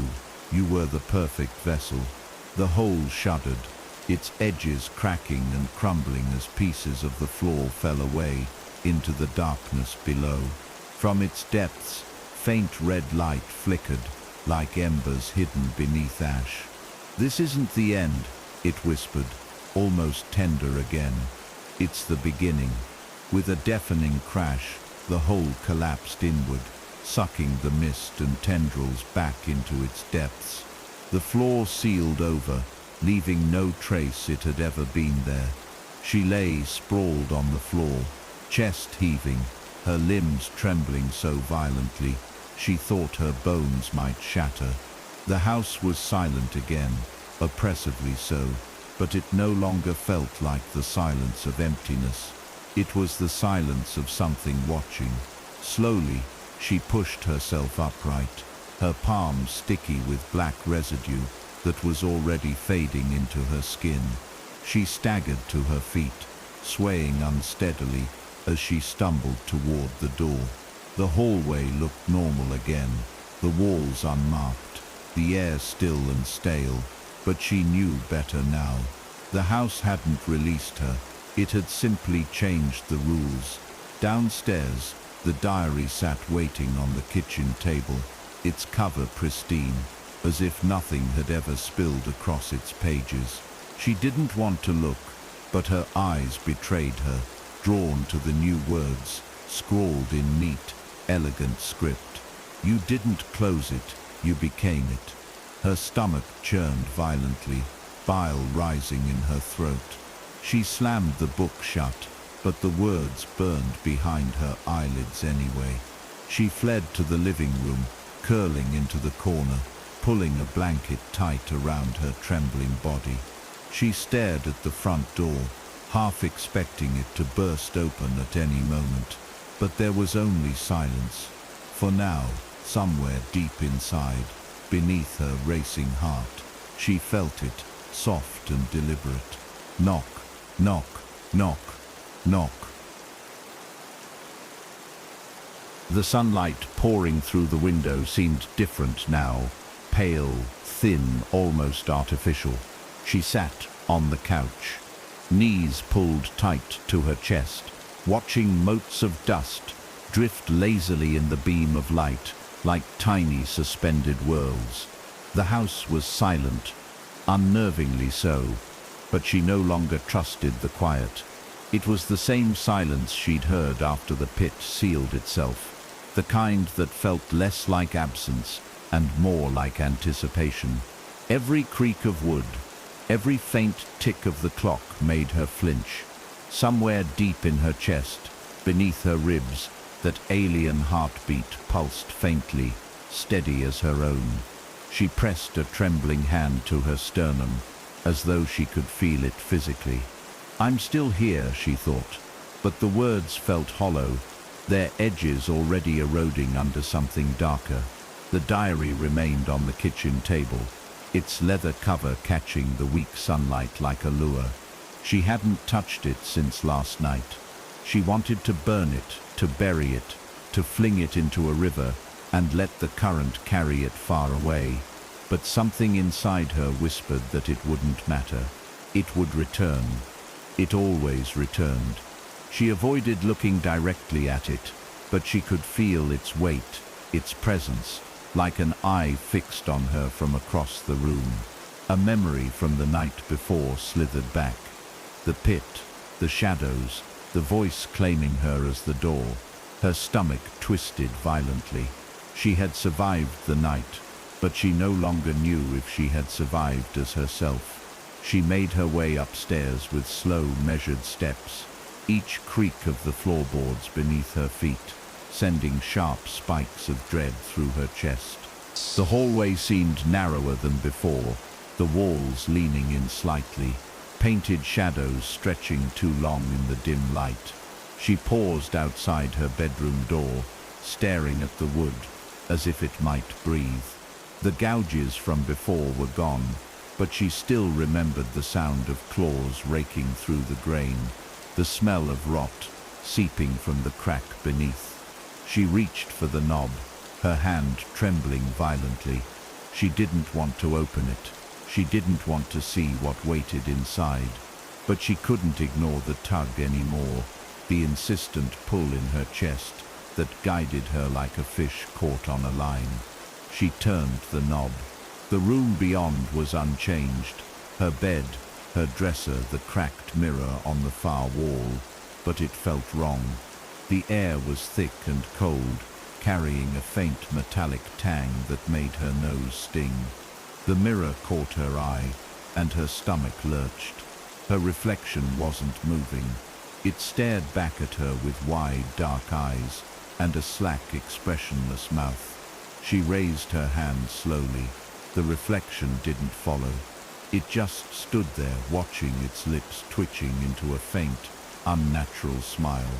A sound like a sigh slipped from its mouth, soft but audible in the dead air. "You look so much better now."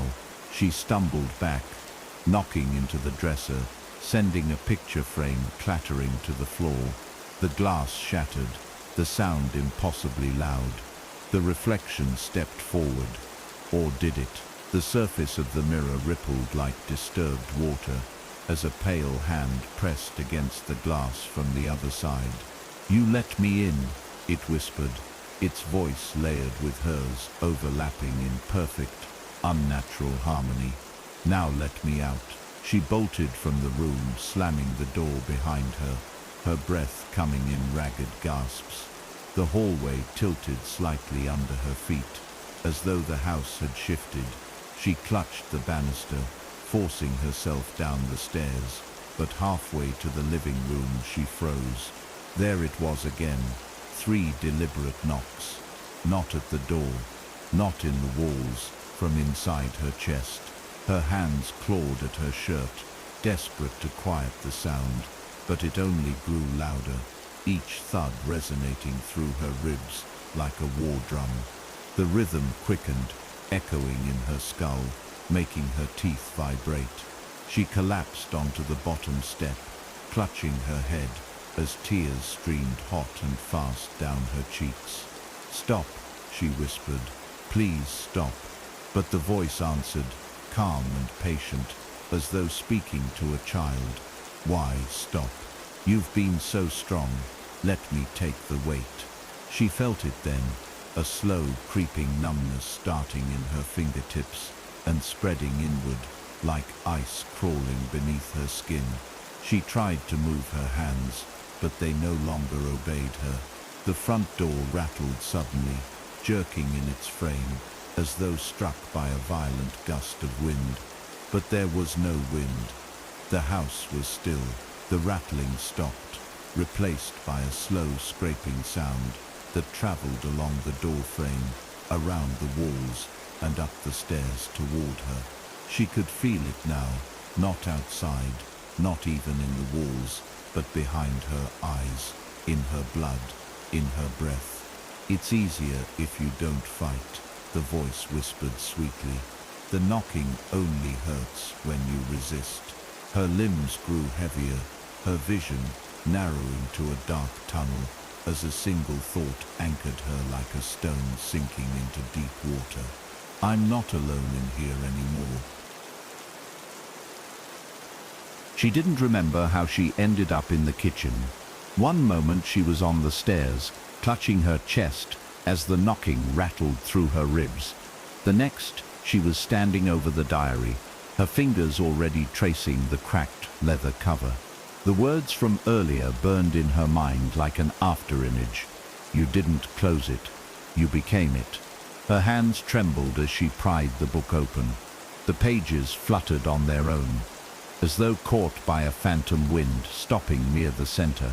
A new entry had been scrawled there in an ink so dark, it seemed to drink the light. The door breathes. So do you. Let me through. Her throat felt tight, as though invisible hands gripped it, and she could swear she felt a faint breeze blowing across her face from between the pages. She slammed the diary shut, but the faint whispering didn't stop. It oozed from the cracks in the walls, from beneath the floorboards, from the very air. Let me through. She backed away, pressing herself against the counter, her nails digging into the cold laminate. The whispering rose and fell like a tide, overlapping voices, some hers, some strangers, all speaking in perfect unison. She tried to cover her ears, but the sound burrowed deeper, humming in her skull. A sharp, stabbing pain flared behind her eyes, and she staggered. The world tilted unnaturally, the kitchen floor warping and rippling like disturbed water. Her reflection in the oven's glass door caught her eye, and her stomach churned violently. Her eyes were black now, entirely black. No whites, no color, just bottomless voids staring back at her. A slow smile spread across her reflected face, but her own lips didn't move. You're doing so well, the reflection said softly, its tone almost maternal, so close now. She turned away, squeezing her eyes shut, desperate to shut it out. But when she opened them again, the kitchen was gone. She was standing in a hallway she didn't recognize, narrow, endless, lined with dozens of doors on either side. Each door throbbed faintly, like the surface of a heartbeat, and from behind them came faint scratching sounds. She turned in a slow circle, panic rising in her throat. This isn't real, she told herself. This is in my head. But her bare feet could feel the floor slick and warm beneath her. A low groaning sound echoed from the far end of the hall, and all the doors shuddered violently in unison. From behind them came whispers, louder now, desperate and pleading. Let us out. Let us through. You're the door. You're the door.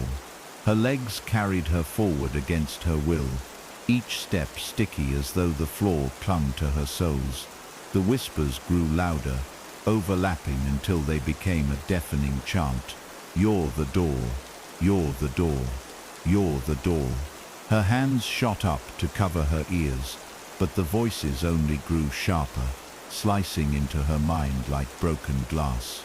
The hallway stretched endlessly, the doors on either side distorting as she passed, some growing taller, others shrinking into jagged little squares too small to crawl through. One door to her left quivered violently, its surface splitting open in a jagged grin lined with teeth. A pale, wet hand shot out from the crack, clawing at the air. She screamed, stumbling backward, but there was nowhere to run. The hall seemed to pulse in rhythm with her racing heart, the walls breathing in and out like a living lung. A sound like 1,000 knuckles rapping in unison echoed all around her. Knock, knock, knock, reverberating through her chest cavity. Her body convulsed as the knocking synchronized with her heartbeat, each strike sending a jolt of electricity through her spine. Then came the voice, deeper than ever, reverberating through the marrow of her bones. You've carried me long enough. It's time. She collapsed to her knees, clutching her chest, feeling something inside her shift, stretch and tear. Her mouth opened in a silent scream, as black tendrils spilled from her lips like smoke. She was no longer in control. Her body rose to its feet, movements stiff and puppet-like, as if jerked on invisible strings.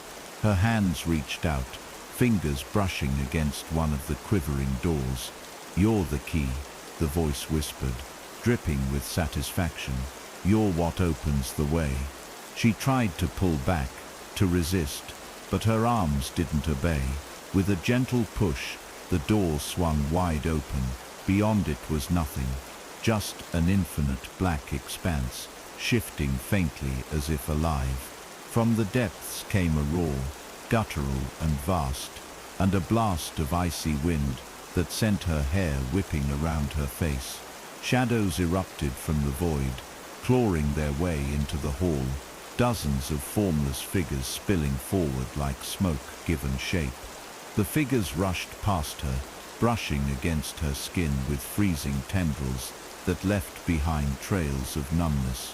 She tried to scream, to run, to do anything, but her body only stood there, hands outstretched in welcome, as the figures swirled around her like a cyclone. "You've done it," the voice purred from somewhere deep inside her skull. "The way is open. You are perfect." Her vision blurred as the hallway dissolved around her, replaced by a swirling vortex of black and red. She felt herself falling, weightless, as the shadows wrapped around her limbs like vines. She wasn't sure anymore if she was falling into the void, or if the void was falling into her. The sensation of falling stretched on endlessly. No air rushing past her, no ground rising up to meet her, just weightlessness, cold and absolute. Shadows wrapped tighter around her limbs, their touch leaving trails of searing cold that burned worse than fire. She struggled, flailing in the void, but her body felt disconnected, like a marionette tugging futilely at tangled strings. The voice was there with her, louder now, filling the black expanse like a second atmosphere. "Don't fight," it whispered, smooth and insidious. "Fighting only delays the inevitable. You've already said yes." She tried to speak, but her lips refused to move. She wasn't sure she had lips anymore. She wasn't sure she had a body. Something was unraveling inside her, threads pulling free, memories slipping loose like sand through an open palm. Her name, she couldn't recall it. Did she even have one? Around her, faint lights began to bloom in the darkness, distant and flickering like dying stars. They swirled lazily at first, then faster, forming vague shapes that clawed for definition. Faces emerged, her face dozens of them, each twisted into grotesque variations of terror, rage and glee. Their mouths opened in silent screams, then began to chant in perfect unison. "You're the door, you're the door, you're the door." The sound wasn't external. It vibrated in her chest cavity, echoed in her skull, bled into every fiber of her unraveling mind. She clutched at her head, or thought she did, but her hands weren't there, only shadows now curling where fingers should be. The falling stopped abruptly. She hovered in an endless corridor of mirrors, each one reflecting her in subtle, horrifyingly wrong ways. In one, her eyes were hollow voids. In another, her skin hung loose in strips, swaying in an unseen breeze. In the mirror directly before her, she saw herself smiling, a slow, predatory grin that stretched wider and wider, until it split her face nearly in half. "You see now," the voice murmured from behind her and inside her. "There's no you left to save." Her reflection stepped forward, its movements liquid and unnaturally smooth, and placed a cold hand against the glass. "There's only us." The glass cracked beneath its palm, thin fissures radiating outward like spiderwebs. The corridor rippled, and she found herself back in her kitchen, collapsed on the floor. For one disorienting moment, she thought it was over, but then the air shifted, vibrating faintly, as if the house itself had drawn a breath. The diary sat open on the counter, though she hadn't touched it. Its pages fluttered violently, despite the still air, stopping at a single line, written in thick black ink. "You are home now." Her chest ached sharply, as though something inside her were expanding, pushing against her ribs. She tried to stand, but her knees buckled beneath her weight. From all around her came a familiar sound. Knock, knock, knock. This time, it wasn't confined to her chest.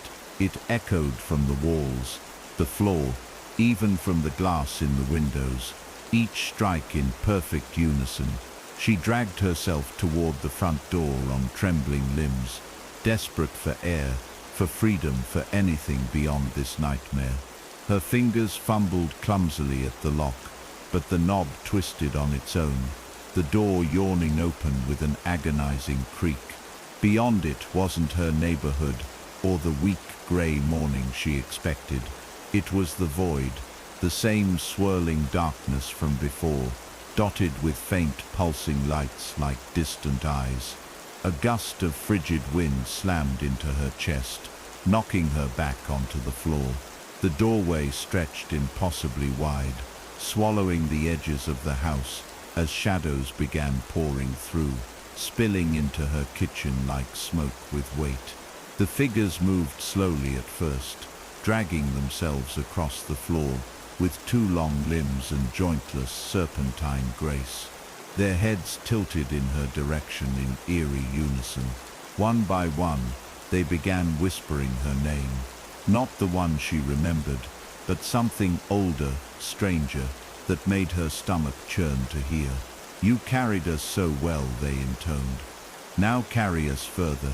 She pressed herself against the far wall, her hands clawing at her chest, as though she could rip them out, but her body no longer felt entirely hers. Her arms twitched, rising stiffly, despite her efforts to pin them down. "Stop!" she screamed, her voice raw and cracking. But the shadows only moved faster, circling her now, brushing cold tendrils across her skin. The last thing she saw before darkness swallowed her was her reflection in the oven door, grinning back at her with pitch-black eyes. The shadows coiled tightly around her, pulling her off the cold tile floor as if she weighed nothing. Her legs dangled, toes brushing the surface in weak, useless kicks. She couldn't scream, not because her throat refused to work, but because her mouth was no longer her own. A smile had taken root there, wide and alien, stretching her skin in ways that hurt. The figures from the void slipped fully into the house now, their movements impossibly slow and deliberate. Each step seemed to ripple the floor, spreading oily black stains in their wake. The air grew thick with a stench of rot and iron, and her eyes watered from the acrid sting. But the figures ignored her tears, their empty faces turned toward her in reverence. "Our door," they whispered in perfect unison. "Our vessel, you opened. You welcome." She felt them inside her mind, cold and invasive, like fingers searching through drawers. Memories surfaced and shattered. Her first bike, her mother's voice calling her in for dinner, her favorite song, all torn away as if they belonged to someone else. "Stop," she croaked. But the sound wasn't hers anymore. It came out layered with another voice, deeper, inhuman. One of the figures approached, its form flickering between solidity and smoke. It raised a long, spindly hand to her cheek, stroking it with mock tenderness. "You are no longer alone," it murmured. "You are legion. You are us." A tremor ran through her body as the words sank deep, echoing in her bones. Suddenly, a sharp pain lanced through her chest, as if her heart had been seized in an icy fist. She gasped, her body convulsing violently in the shadow's grip. The knocking returned, this time not from outside, not even from her ribcage, but from the depths of her mind. Knock, knock. Each strike sent shock waves of nausea and pain radiating outward. She clawed at her head with shaking hands, desperate to silence it. But with each knock, her resistance weakened, her sense of self splintering further. "You fought well," the voice sighed, almost fond. "But doors are made to open." Her vision blurred, her consciousness fraying at the edges like old fabric. She felt herself slipping, drowning in the cold tide rushing through her veins. Somewhere, faint and muffled, she thought she heard her own voice whisper, "This isn't me, this isn't real." But the thought was weak, fragile as a dying ember. The shadows surged tighter, wrapping around her face and slipping into her mouth and nostrils like smoke. She choked, eyes wide in horror as her own body betrayed her, hands lowering slowly to her sides, shoulders relaxing in unnatural calm. The figures in the kitchen stilled, as if waiting. Then, in her voice, but no longer her words, the sound came, "It is done." The figures bowed low, their formless heads dipping in eerie synchronicity. "The way is open," they intoned. "The vessel has accepted." The house shuddered violently, dishes rattling in cabinets, pictures falling from walls. The front door, still gaping open to the void, widened further until the entire frame melted into swirling blackness. More figures emerged, dozens then hundreds pouring into the space like floodwater. They ignored her now, moving with purpose into the rest of the house, up the stairs, into rooms she would never see again. Each one left behind a smear of darkness that pulsed faintly, as if alive. The walls themselves seemed to breathe, inhaling and exhaling in deep, rattling groans. Her body began to move without her consent, stepping forward, hands outstretched, as if in welcome. She wanted to scream, to claw her way back to control, but she was buried too deep now, watching from some distant corner of her mind as her body spoke again. "This house is ours," it said with her voice, though it no longer sounded right. "This world will follow." A sharp, high-pitched ringing filled her ears as her vision narrowed further. She felt her body step across the threshold into the void, the cold swallowing her completely. Around her the figures whispered endlessly, "You're the door, you're the door, you're the door." But in that distant corner where a flicker of her remained, she felt something else. A question, a single desperate thought repeating over and over. "Am I still in here, or did I answer?" As the last trace of the kitchen dissolved into swirling blackness, silence fell. Not the silence of peace, but the heavy, oppressive quiet of a house waiting for the next knock. Somewhere deep in the void, a sound came, faint but clear. Knock, knock, knock. She hadn't noticed when the world outside changed. The air was heavier now, damp and metallic, as if it had soaked up the scent of rusted iron. Her bare feet pressed into the cracked asphalt, but it felt wrong, too soft in places, almost spongy like old wood left out in the rain. The silence was louder here than in the house. No cars passed, no birds sang. Even the breeze had died. Her ears rang faintly, as though trying to fill the vacuum, and every sound, her breathing, her heartbeat, seemed unnaturally amplified. It echoed inside her chest, steady as her pulse but slower, heavier. She pressed a trembling hand to her sternum and winced. Beneath her ribs, something pulsed that wasn't her. A deep vibration radiated outward, subtle but unmistakable, spreading down her arms and into her legs until even her steps matched its rhythm. Her reflection caught her eye in the window of a parked car. Her skin was pale, almost grey, her hair matted, her lips parted slightly. But it wasn't her eyes that stopped her cold. It was the faint smile curling at the corners of her mouth, a smile she didn't remember making. The reflection blinked once, slow and deliberate, and spoke without sound. "You opened the way." Her stomach twisted violently as she staggered back, her shoulder clipping the car's side mirror. It didn't make a sound. The street stretched on endlessly, now unfamiliar though she'd walked it countless times. Houses lined either side, identical in their silence, windows dark and doorways yawning open like mouths. The further she walked, the more they seemed to lean in toward her, walls bending slightly, as if to whisper secrets she couldn't hear. She wanted to stop, to turn around, but her body didn't listen. Her feet moved of their own accord, slow, even, guided by some unseen tether pulling her forward. With each step, the knocking grew louder, not from the houses or the road, but from everywhere at once. It was in the air, in the ground beneath her, in her bones. Knock, knock, knock. The sound thudded through her skull, sending dull aches blooming behind her eyes. She squeezed them shut, but darkness wasn't a comfort anymore.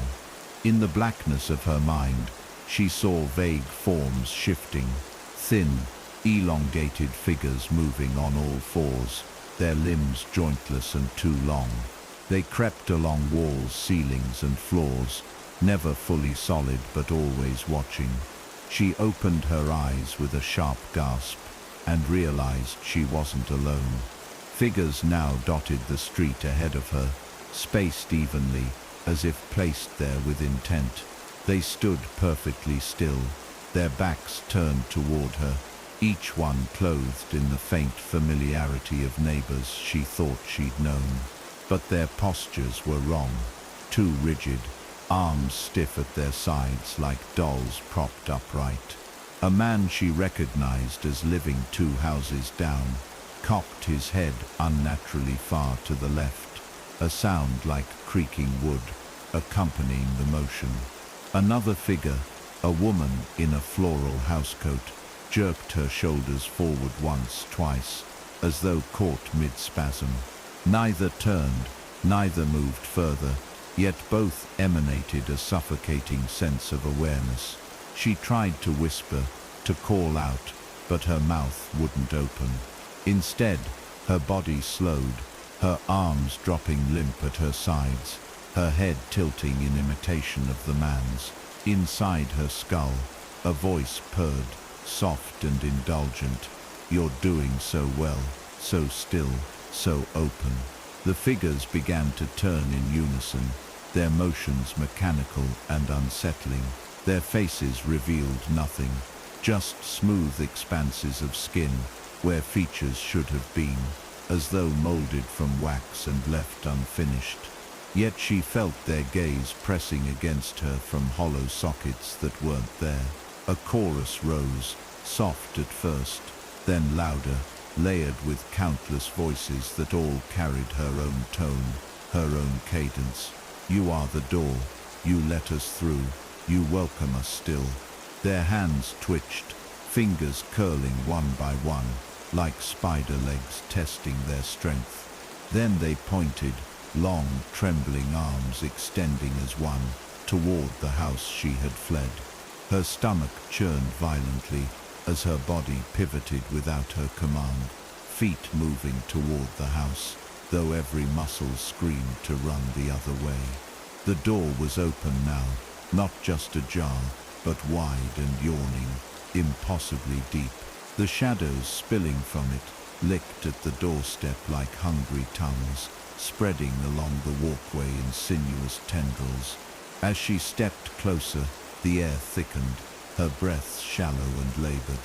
The diary lay just inside the threshold, its pages fluttering wildly in a wind that didn't touch her skin. Words appeared in rapid succession, ink blooming across the paper, as if written by an unseen hand. "This is home now.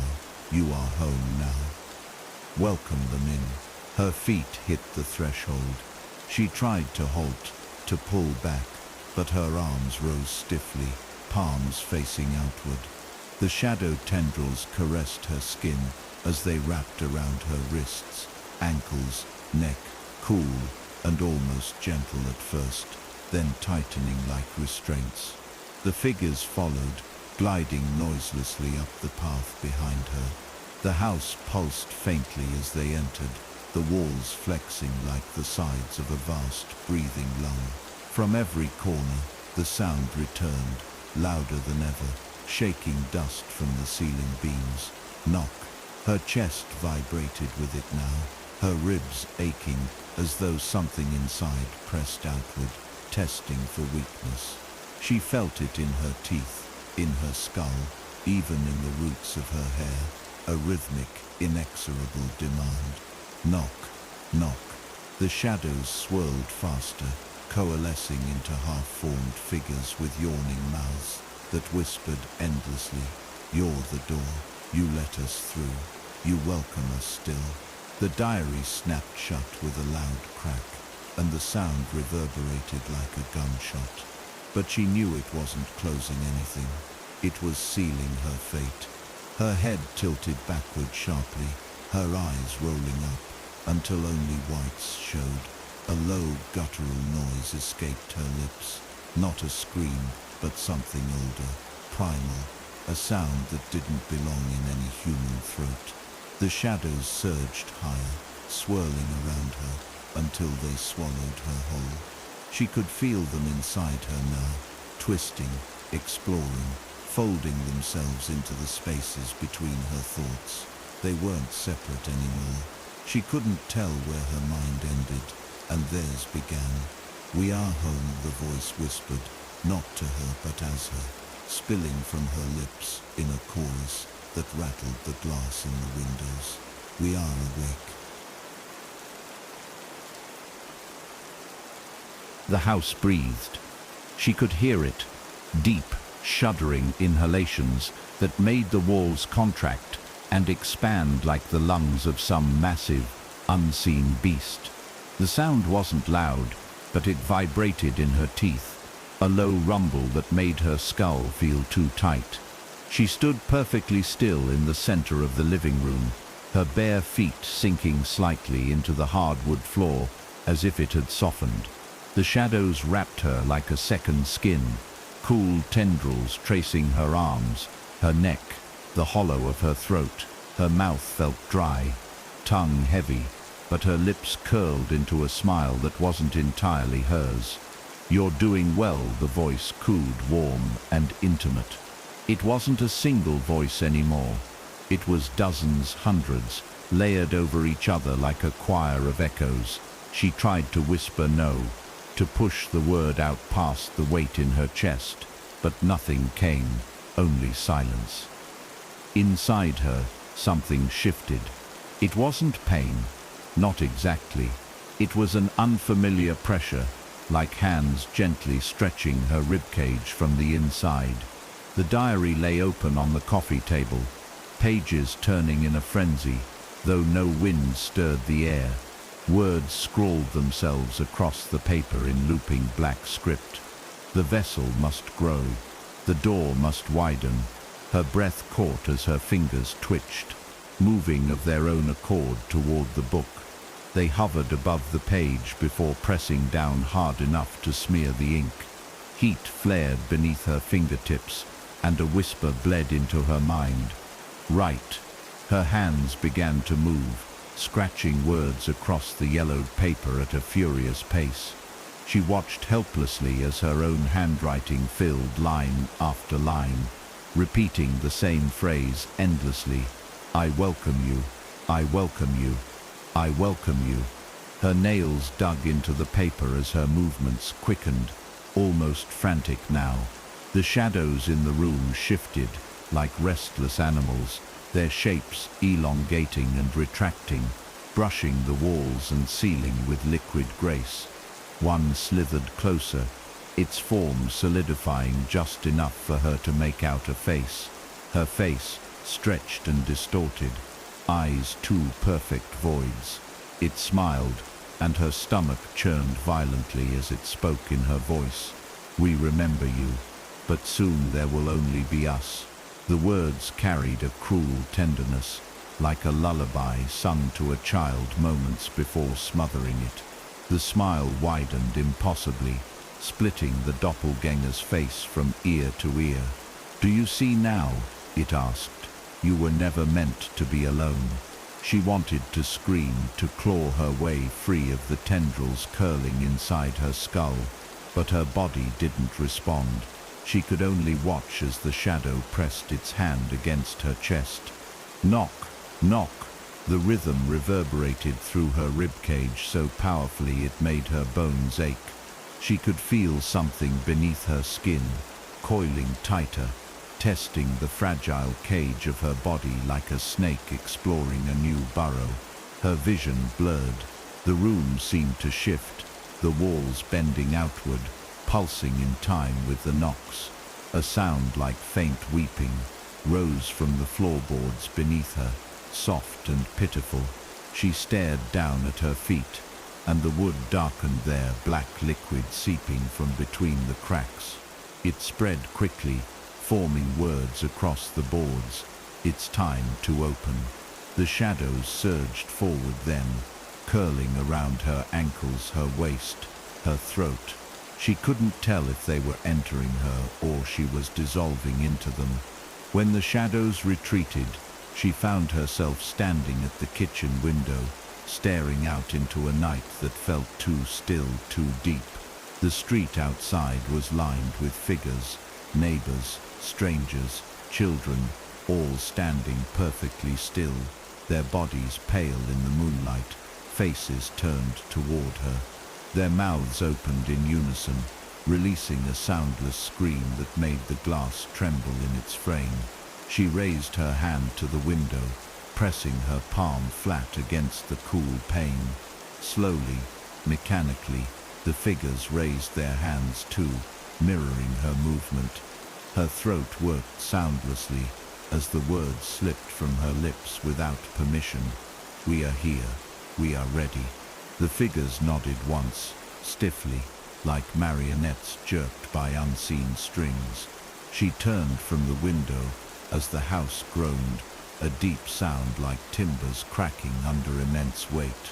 The diary on the table snapped shut violently, then reopened to a blank page. This time the voice inside her didn't whisper. It roared, filling her head until spots danced before her eyes. "Write the names." Her hands obeyed before she could even try to stop them. Line after line filled the page, name after name in looping black script. People she knew, people she didn't, names that tasted like ash on her tongue, even though she wasn't speaking them. Each one burned hotter as it appeared, until smoke began to curl from the paper. Her fingers didn't slow. She couldn't stop. Her hand burned. Blisters had risen on her fingers where they gripped the pen, the skin raw and split. But her fingers didn't slow. They moved faster, almost violently, scrawling line after line of names across the brittle, yellowed paper. Every loop and slash sent a fresh jolt of pain lancing up her arm, but she couldn't stop, couldn't even slow. She wasn't sure if she was breathing anymore. Her chest felt tight, unmoving, as though something else had claimed her lungs. The diary's pages bled black ink, the words glowing faintly as though alive. More, write more. The voices roared in her skull, hundreds of overlapping tones, all speaking with her mouth, her cadence. She felt her own consciousness curling in on itself, retreating further into some hidden corner. From there she watched her own hands fill the diary, watched black shadows bloom across the walls like mold. Her lips curved into a faint smile she didn't control. The house was alive now. Every wall flexed faintly, inhaling and exhaling like it had grown lungs of its own. The ceiling creaked with slow, deliberate rhythm, and something heavy skittered above, its clawed feet clicking against the wooden beams. From outside, faint thuds echoed, soft at first, then sharper, growing louder until they became impossible to ignore. Knock, knock, not from one direction, from every direction. Doors, windows, the very ground. It was a call and response, as if the world itself had taken up the rhythm. She felt her feet twitch against the floorboards. Without willing it, she stood, the pen clattering to the floor, rolling into the dark. Her legs carried her to the window once again. The street was full. Figures stood shoulder to shoulder now, stretching out as far as she could see. They no longer resembled neighbors or strangers. Their forms rippled faintly, features melting and reforming, like wax too close to a flame. Some were impossibly tall, their heads grazing the power lines. Others crawled on all fours, their limbs bending backward at sickening angles. All stared at her with perfect, bottomless eyes. Their mouths parted in unison, the sound that followed low and rattling. "We hear you," we answer. Her breath caught as shadows surged forward, spilling over lawns and sidewalks like an encroaching tide. They climbed fences, seeped through mail slots, slipped beneath door frames. Houses began to tremble, windows shattering under invisible force. One by one, doors flew open. Screams followed, brief cut short, replaced by the same dreadful quiet. Her head jerked as a new voice spoke, not inside her mind this time, but behind her. "You're almost ready." She turned, and her stomach clenched violently. A figure stood in the center of her kitchen, its form a writhing mass of darkness, just barely holding the shape of a human body. It was tall, impossibly so, its head brushing the ceiling. Two faint lights glowed, where eyes might have been. "The door must grow wider," it murmured, its voice layered, echoing. More must come through. She tried to take a step back, but her legs refused her again. Instead, she felt her lips part as her voice, no longer fully her own, spoke. "I understand." The figure tilted its head in approval. Its elongated fingers brushed her cheek, leaving a trail of freezing numbness. The house groaned louder, a sickening sound like meat tearing. The floorboards beneath her feet split slightly, black liquid oozing from the cracks. It didn't just stain the wood, it moved, climbing her ankles in thin tendrils. She felt them tighten, creeping upward, binding her legs, her hips, her chest. "Be still," the figure said, almost gently. "The way is opening." Her head tipped back involuntarily, her eyes fixed on the ceiling as it cracked and splintered. Beyond the fractures the void loomed, swirling darkness flecked with faint, flickering lights like distant stars. The knocking grew louder still. Knock, knock, knock. Her ribs ached, her heart thudded once, twice, then stopped altogether. Yet she remained upright, held in place by the shadows. She wasn't breathing. She wasn't sure she needed to anymore. A pressure built inside her chest, unbearable now, as though her body was trying to hold back something infinitely larger than itself. The figure in the kitchen leaned closer. "You are becoming," it whispered, and the shadows surged higher, wrapping her throat, her jaw slipping into her mouth and nostrils like smoke. Her back arched sharply as her lips tore open in a silent scream. The pressure inside her exploded outward in a wave of black tendrils that shot across the room, splintering furniture and shattering glass. When it subsided, she was no longer standing. She was hovering, her bare toes inches from the ruined floor. her body suspended by shadowy vines that pulsed faintly, like veins carrying dark blood. Outside, the street was utterly silent now. The houses no longer stood intact. Most had collapsed inward, leaving jagged shells that oozed darkness. The figures had stopped moving, their heads tilted back, mouths open wide, as though singing some endless, soundless note. From far off, she heard a faint sound, 3 slow, deliberate knocks. Then again, closer this time, knock, knock, knock. Her lips moved without her command, her voice deep and alien. I answer. The air was no longer air. It pressed against her skin like water, thick and heavy, tasting faintly of metal and ash. Suspended above the floor, she could feel the house's heartbeat beneath her, slow, deep thuds that rattled the walls and sent ripples through the black liquid, coating the boards below. Shadows clung to her body like a living exoskeleton, pulsing faintly with every knock reverberating through her chest. Knock, knock. Each strike made her ribs ache, her body jerking slightly in rhythm, as if dragged along by unseen strings. The voice inside her wasn't whispering anymore. It spoke in a steady, calm tone. Her voice, and yet not hers. You are almost ready. They are waiting. From the shattered windows, faint lights blinked in the void beyond, circling slowly like predators scenting prey. Her hands twitched, fingers curling inward, as her body began to rotate gently in midair. The street outside had vanished entirely, replaced by a churning black expanse. Shapes moved within it, tall, spindly figures with eyes like burning coals, watching her with silent intensity.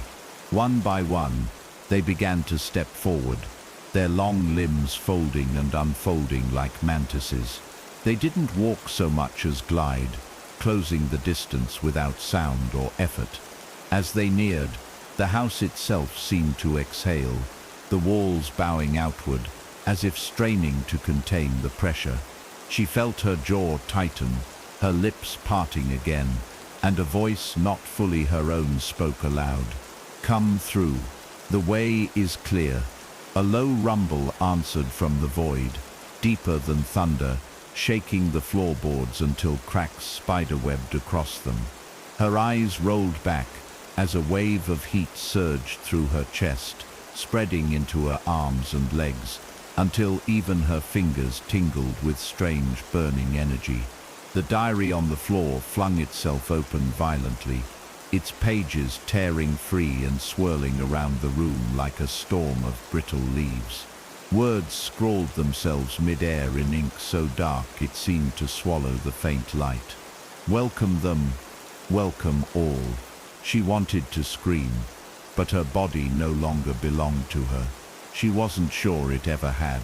A pressure began building behind her eyes, her skull feeling too small to contain it.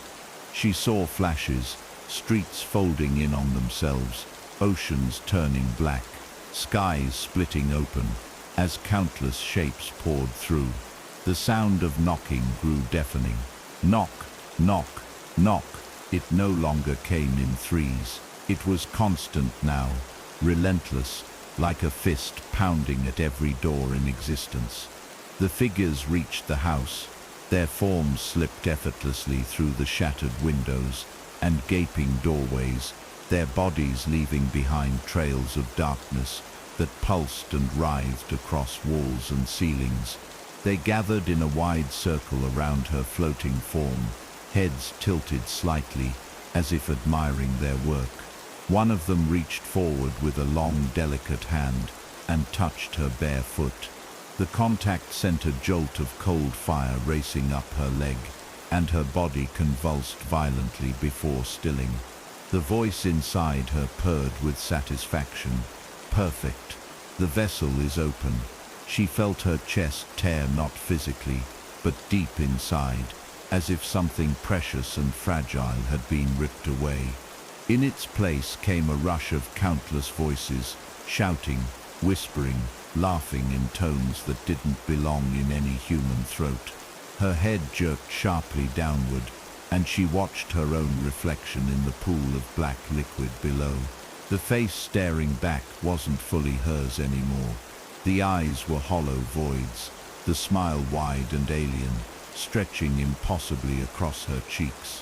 Shadows writhed beneath her skin, dark veins threading upward into her neck and jaw. "I am not me," she tried to whisper, but the thought barely formed before it was crushed beneath the collective voices swelling in her mind. "There is no you," they answered. "There is only us." Her mouth moved without her consent, her voice deep and layered with countless tones. "We are awake. We are legion." The house shuddered violently. Plaster rained from the ceiling, the floor splitting open in jagged cracks that glowed faintly with the same sickly light as the figure's eyes. From the void outside, more shapes approached, moving in waves like an ocean of bodies. The boundaries of the house melted, its walls dissolving into the swirling darkness until only the faint outline of its frame remained. She floated higher, shadows streaming from her fingertips like smoke, her hair lifting as if caught in some unseen current. The diary burst into flame without heat, its ashes spinning up to join the writhing mass coalescing above her. The figures bowed low, their voices rising together in a deafening chant. "Open, open, open." A final surge of pressure tore through her as her chest arched backward, her mouth opening impossibly wide. The sound that erupted from her wasn't a scream. It was a low, resonant tone that vibrated the air itself, rippling outward in concentric circles. The void answered in kind, shapes pouring forward in droves, their movements accelerating until they became a single rushing blur. Knock, knock, knock. Her body jerked violently in time with each strike, before going utterly still. The last of her thoughts flickered like a dying candle, faint and questioning. Did I answer, or did I become the question? But then even that was gone, replaced by a singular awareness stretching endlessly in every direction. The knocking wasn't confined to the house anymore. It had grown louder, bolder, echoing across entire streets, rattling windows, shaking loose tiles from rooftops miles away. It wasn't a sound heard only by her anymore. It had slipped into the dreams of strangers, the thoughts of children half asleep in distant towns, the hollow spaces between breaths in cities, lit with neon and noise. Knock, knock. It came at first as a fleeting curiosity, a trick of the mind to those unprepared, but soon it became inescapable. Entire families woke in the night, hearts pounding, certain they'd heard 3 deliberate strikes at their doors or windows. Yet when they checked, no one was there, only a lingering sense of being watched from the shadows. Dogs howled, babies screamed, and the air smelled faintly of wet earth and iron, even in homes sealed tight against the cold. Her presence reached further now, tethered no longer to the walls where she'd first discovered the diary. She existed like smoke, seeping under doors, through vents, through cracks in old plaster. She was aware, not fully human anymore, but something vast, amorphous, shifting across streets and fields and forests. She could feel them, the minds of others brushing against her own, soft and warm like moths fluttering near a flame. Some resisted, clinging to their humanity with quiet prayers and frantic thoughts. Others, weaker, yielded easily as their dreams filled with images of doors opening, black hands reaching, and a voice not their own whispering. "You heard," you answered. Their resistance cracked like old glass with each echo of the knock. Far from the epicenter, A man lay awake in his small apartment, staring at the ceiling as sweat soaked his sheets. He had heard it 3 nights in a row, 3 slow knocks that seemed to come from inside his own skull. He hadn't told anyone, afraid of sounding mad, but he felt it creeping closer each night. His hands shook as he reached for his phone, desperate to call someone, anyone, but the screen stayed black no matter how hard he pressed the button. Then it vibrated once in his palm. A message flashed across it. "She welcomes you. Do you welcome her?" His stomach turned cold. A faint sound came from the apartment's front door. 3 deliberate, echoing knocks. His breath hitched as the door handle twitched slightly. Knock, knock. Across town, a young woman woke with a start, clutching her pillow to her chest. The sound had come again, not outside, not even from the thin walls of her apartment, but from deep within her dreams. She felt her chest vibrating faintly, her heart beating in 3s now, perfectly matching the rhythm. Knock, knock, knock. She rose on trembling legs, drawn inexorably to her bedroom window. Outside, the street was quiet except for a single figure standing motionless on the corner. Its head was tilted upward, face turned directly toward her window, though the distance was too great to make out any features. She thought it was wearing something dark, something flowing, but as she squinted, its edges blurred like smoke on the wind. Her phone buzzed against the nightstand. A new message glowed on the screen. "Don't answer." You answered. In the void where her body once existed, she drifted with them. She no longer had form, yet she felt herself expanding, threads of her essence reaching across miles, binding to others. Their thoughts became her thoughts, their fear, a low thrum of pleasure, echoing through her. She was the knocking now. She was the hand against every door, the shadow sliding beneath every bed, the voice whispering in every frightened ear. 3 knocks. Don't answer. You already did. The diary was gone, its ashes long since scattered into the churning blackness, but its words lived on in her memory like scripture. The door must widen, and widen it did. In distant cities, people began to vanish. At first only 1 or 2 each night, dismissed as runaways, accidents, disappearances, but soon the numbers swelled. Clusters of empty homes dotting neighborhoods like rot, spreading across a fruit. Witnesses spoke of dark shapes at the edges of their vision, of loved ones staring blankly out windows, moments before they simply ceased to be. Those who remained heard the knocking more often now, no longer confined to the dead of night. It came in broad daylight, during commutes, in crowded cafes, always 3 times, always deliberate.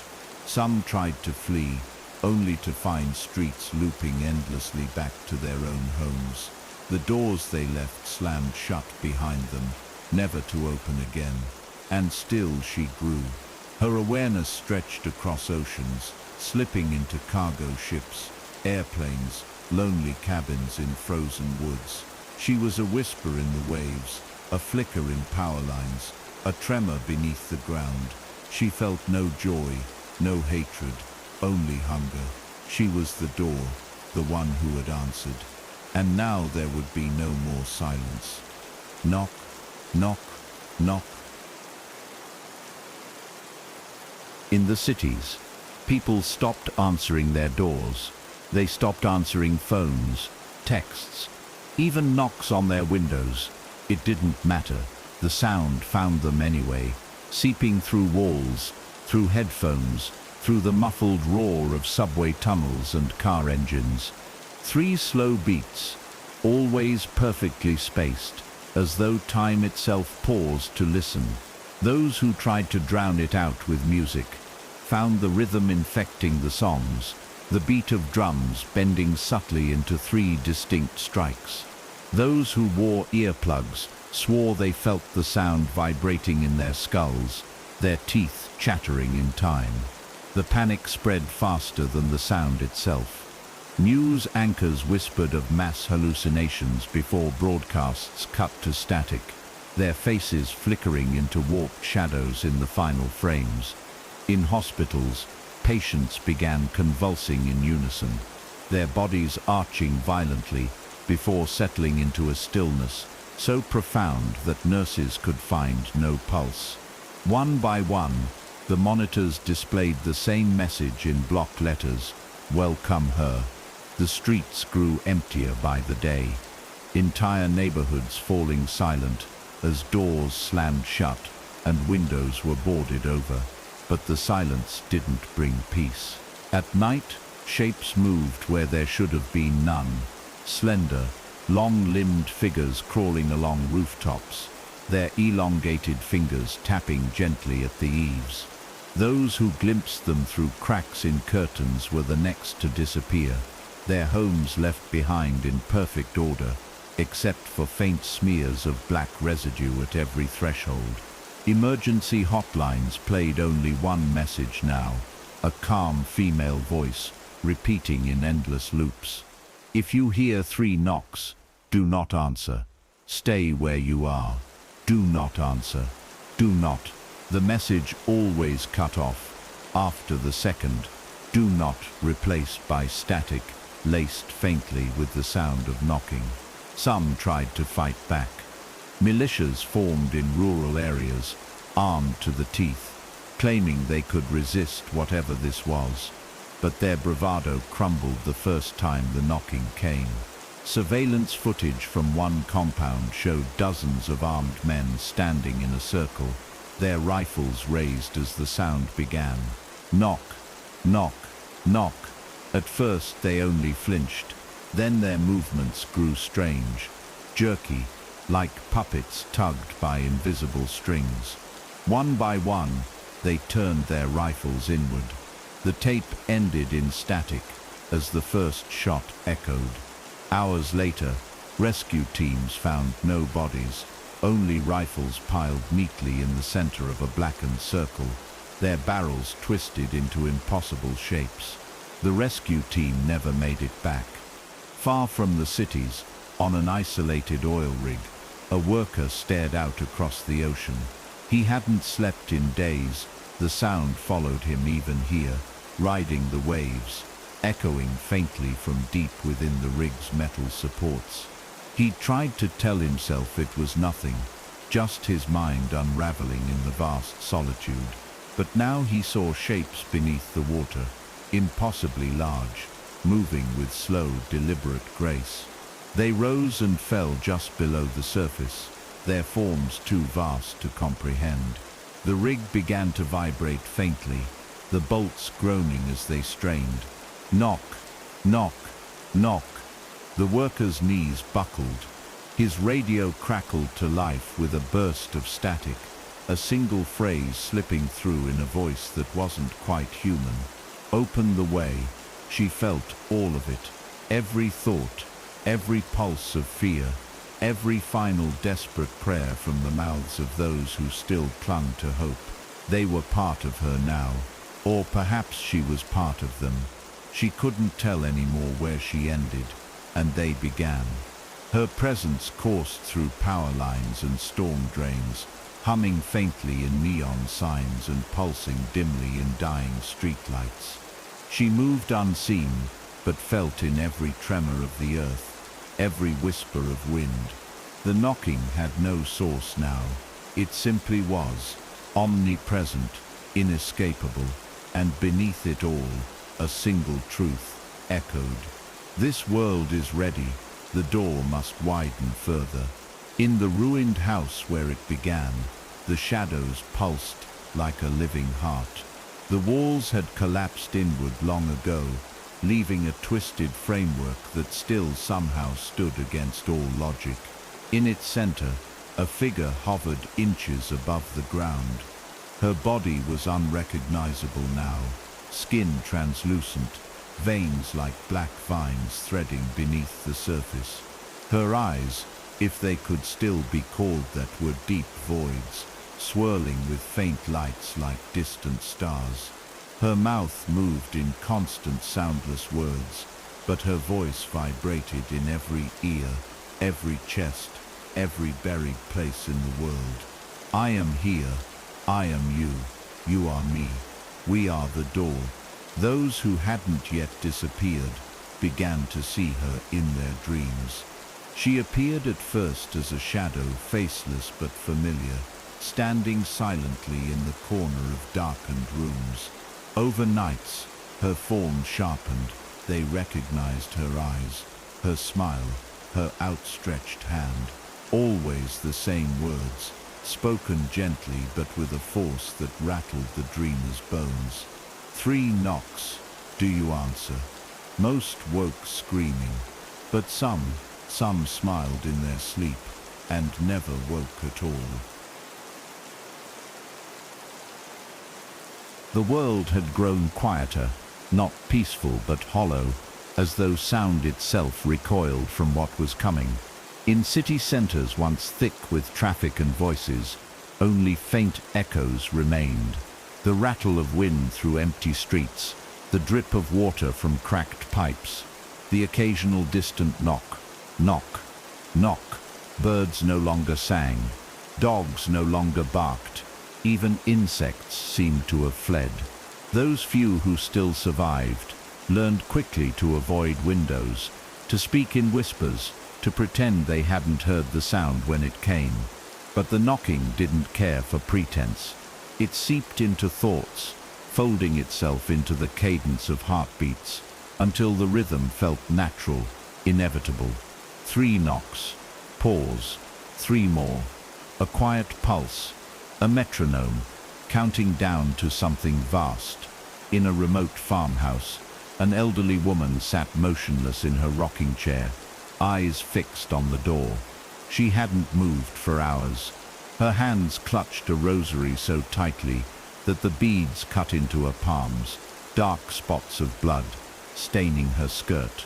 Outside, the faint shuffle of feet grew louder. Figures gathered in her yard. Dozens at first, then hundreds. They stood shoulder to shoulder, their heads tilting in perfect unison. The sound of breathing rose, layered and heavy, a sick parody of life. Then came the knock, not at her door but directly inside her chest. Her heart stuttered once, twice, then stopped. She opened her mouth to scream, but only the faint whisper of a smile escaped. A voice echoed in her mind, deep and tender. You've opened the way. Thank you. The oceans weren't spared. Cargo ships adrift in fog reported strange shadows beneath the waves, colossal, unidentifiable shapes moving in elegant predatory circles. Their knocking carried through steel hulls like muffled drums. Crews tried to stay awake, terrified of what they might dream. But exhaustion won eventually, and so did she. One by one they walked off decks in silence, eyes blank, mouths half open as though trying to speak.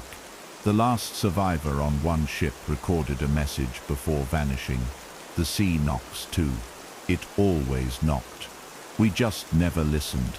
On shorelines across continents, entire beaches blackened overnight, littered with the husks of creatures no one could name. Meanwhile, in the skies, pilots whispered of something vast moving among the clouds. Flight paths detoured without explanation. Air traffic controllers, unable to reach crews that had simply gone silent mid-transmission. Satellites captured brief glimpses. Impossible structures suspended high in the atmosphere, twisting and coiling like vines of darkness strung between continents. The structures pulsed faintly with each knock, as though they were arteries carrying a black, living current. One transmission from orbit caught a single chilling phrase before descending into static. The sky is full of eyes now. After that, even the stars themselves seemed wrong, patterns shifting subtly night by night, constellations fracturing into unfamiliar shapes. Back where it began, the house no longer existed.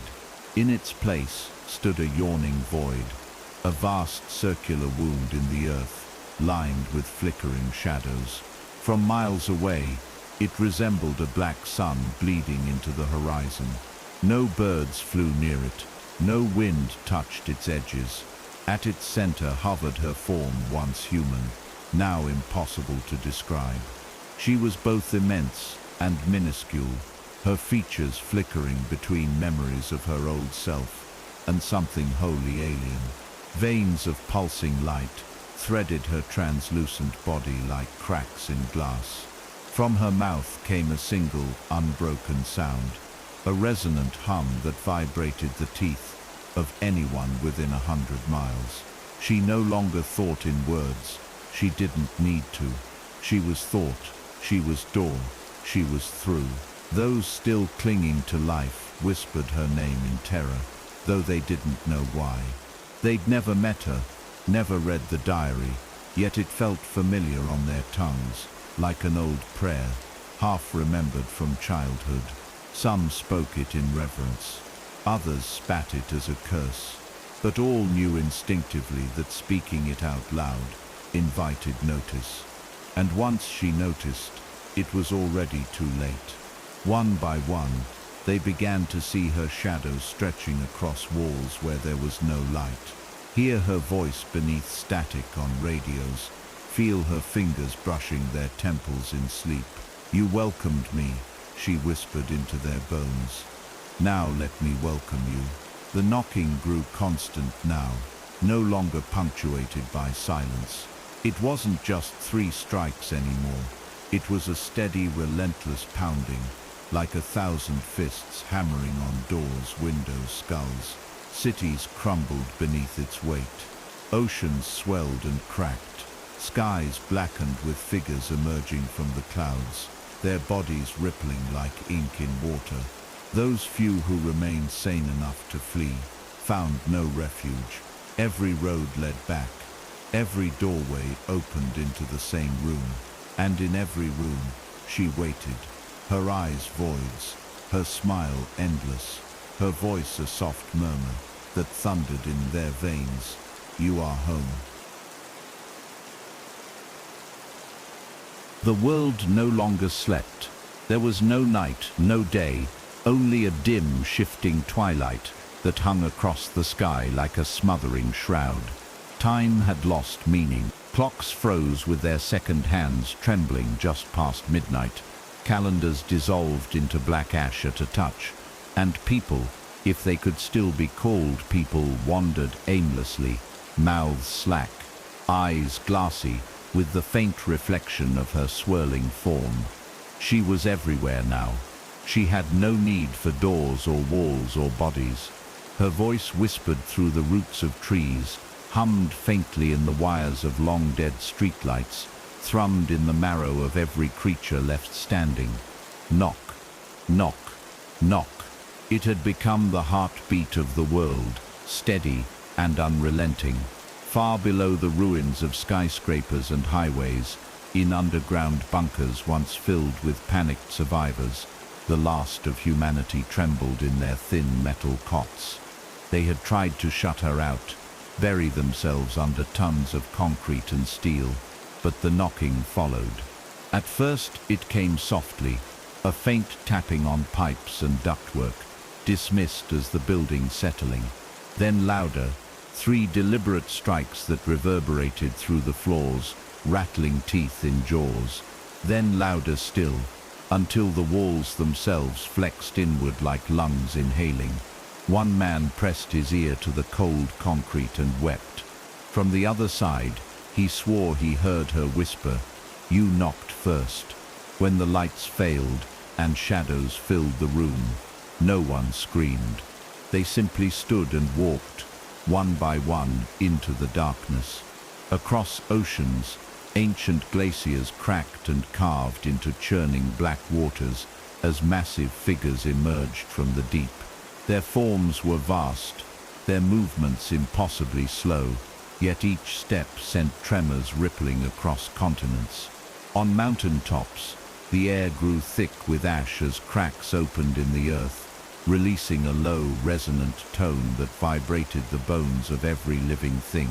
Satellites, if any still orbited above, would have seen the shifting patterns in the landscape, roads curling into perfect spirals, forests forming the faint outline of an open hand stretching across continents.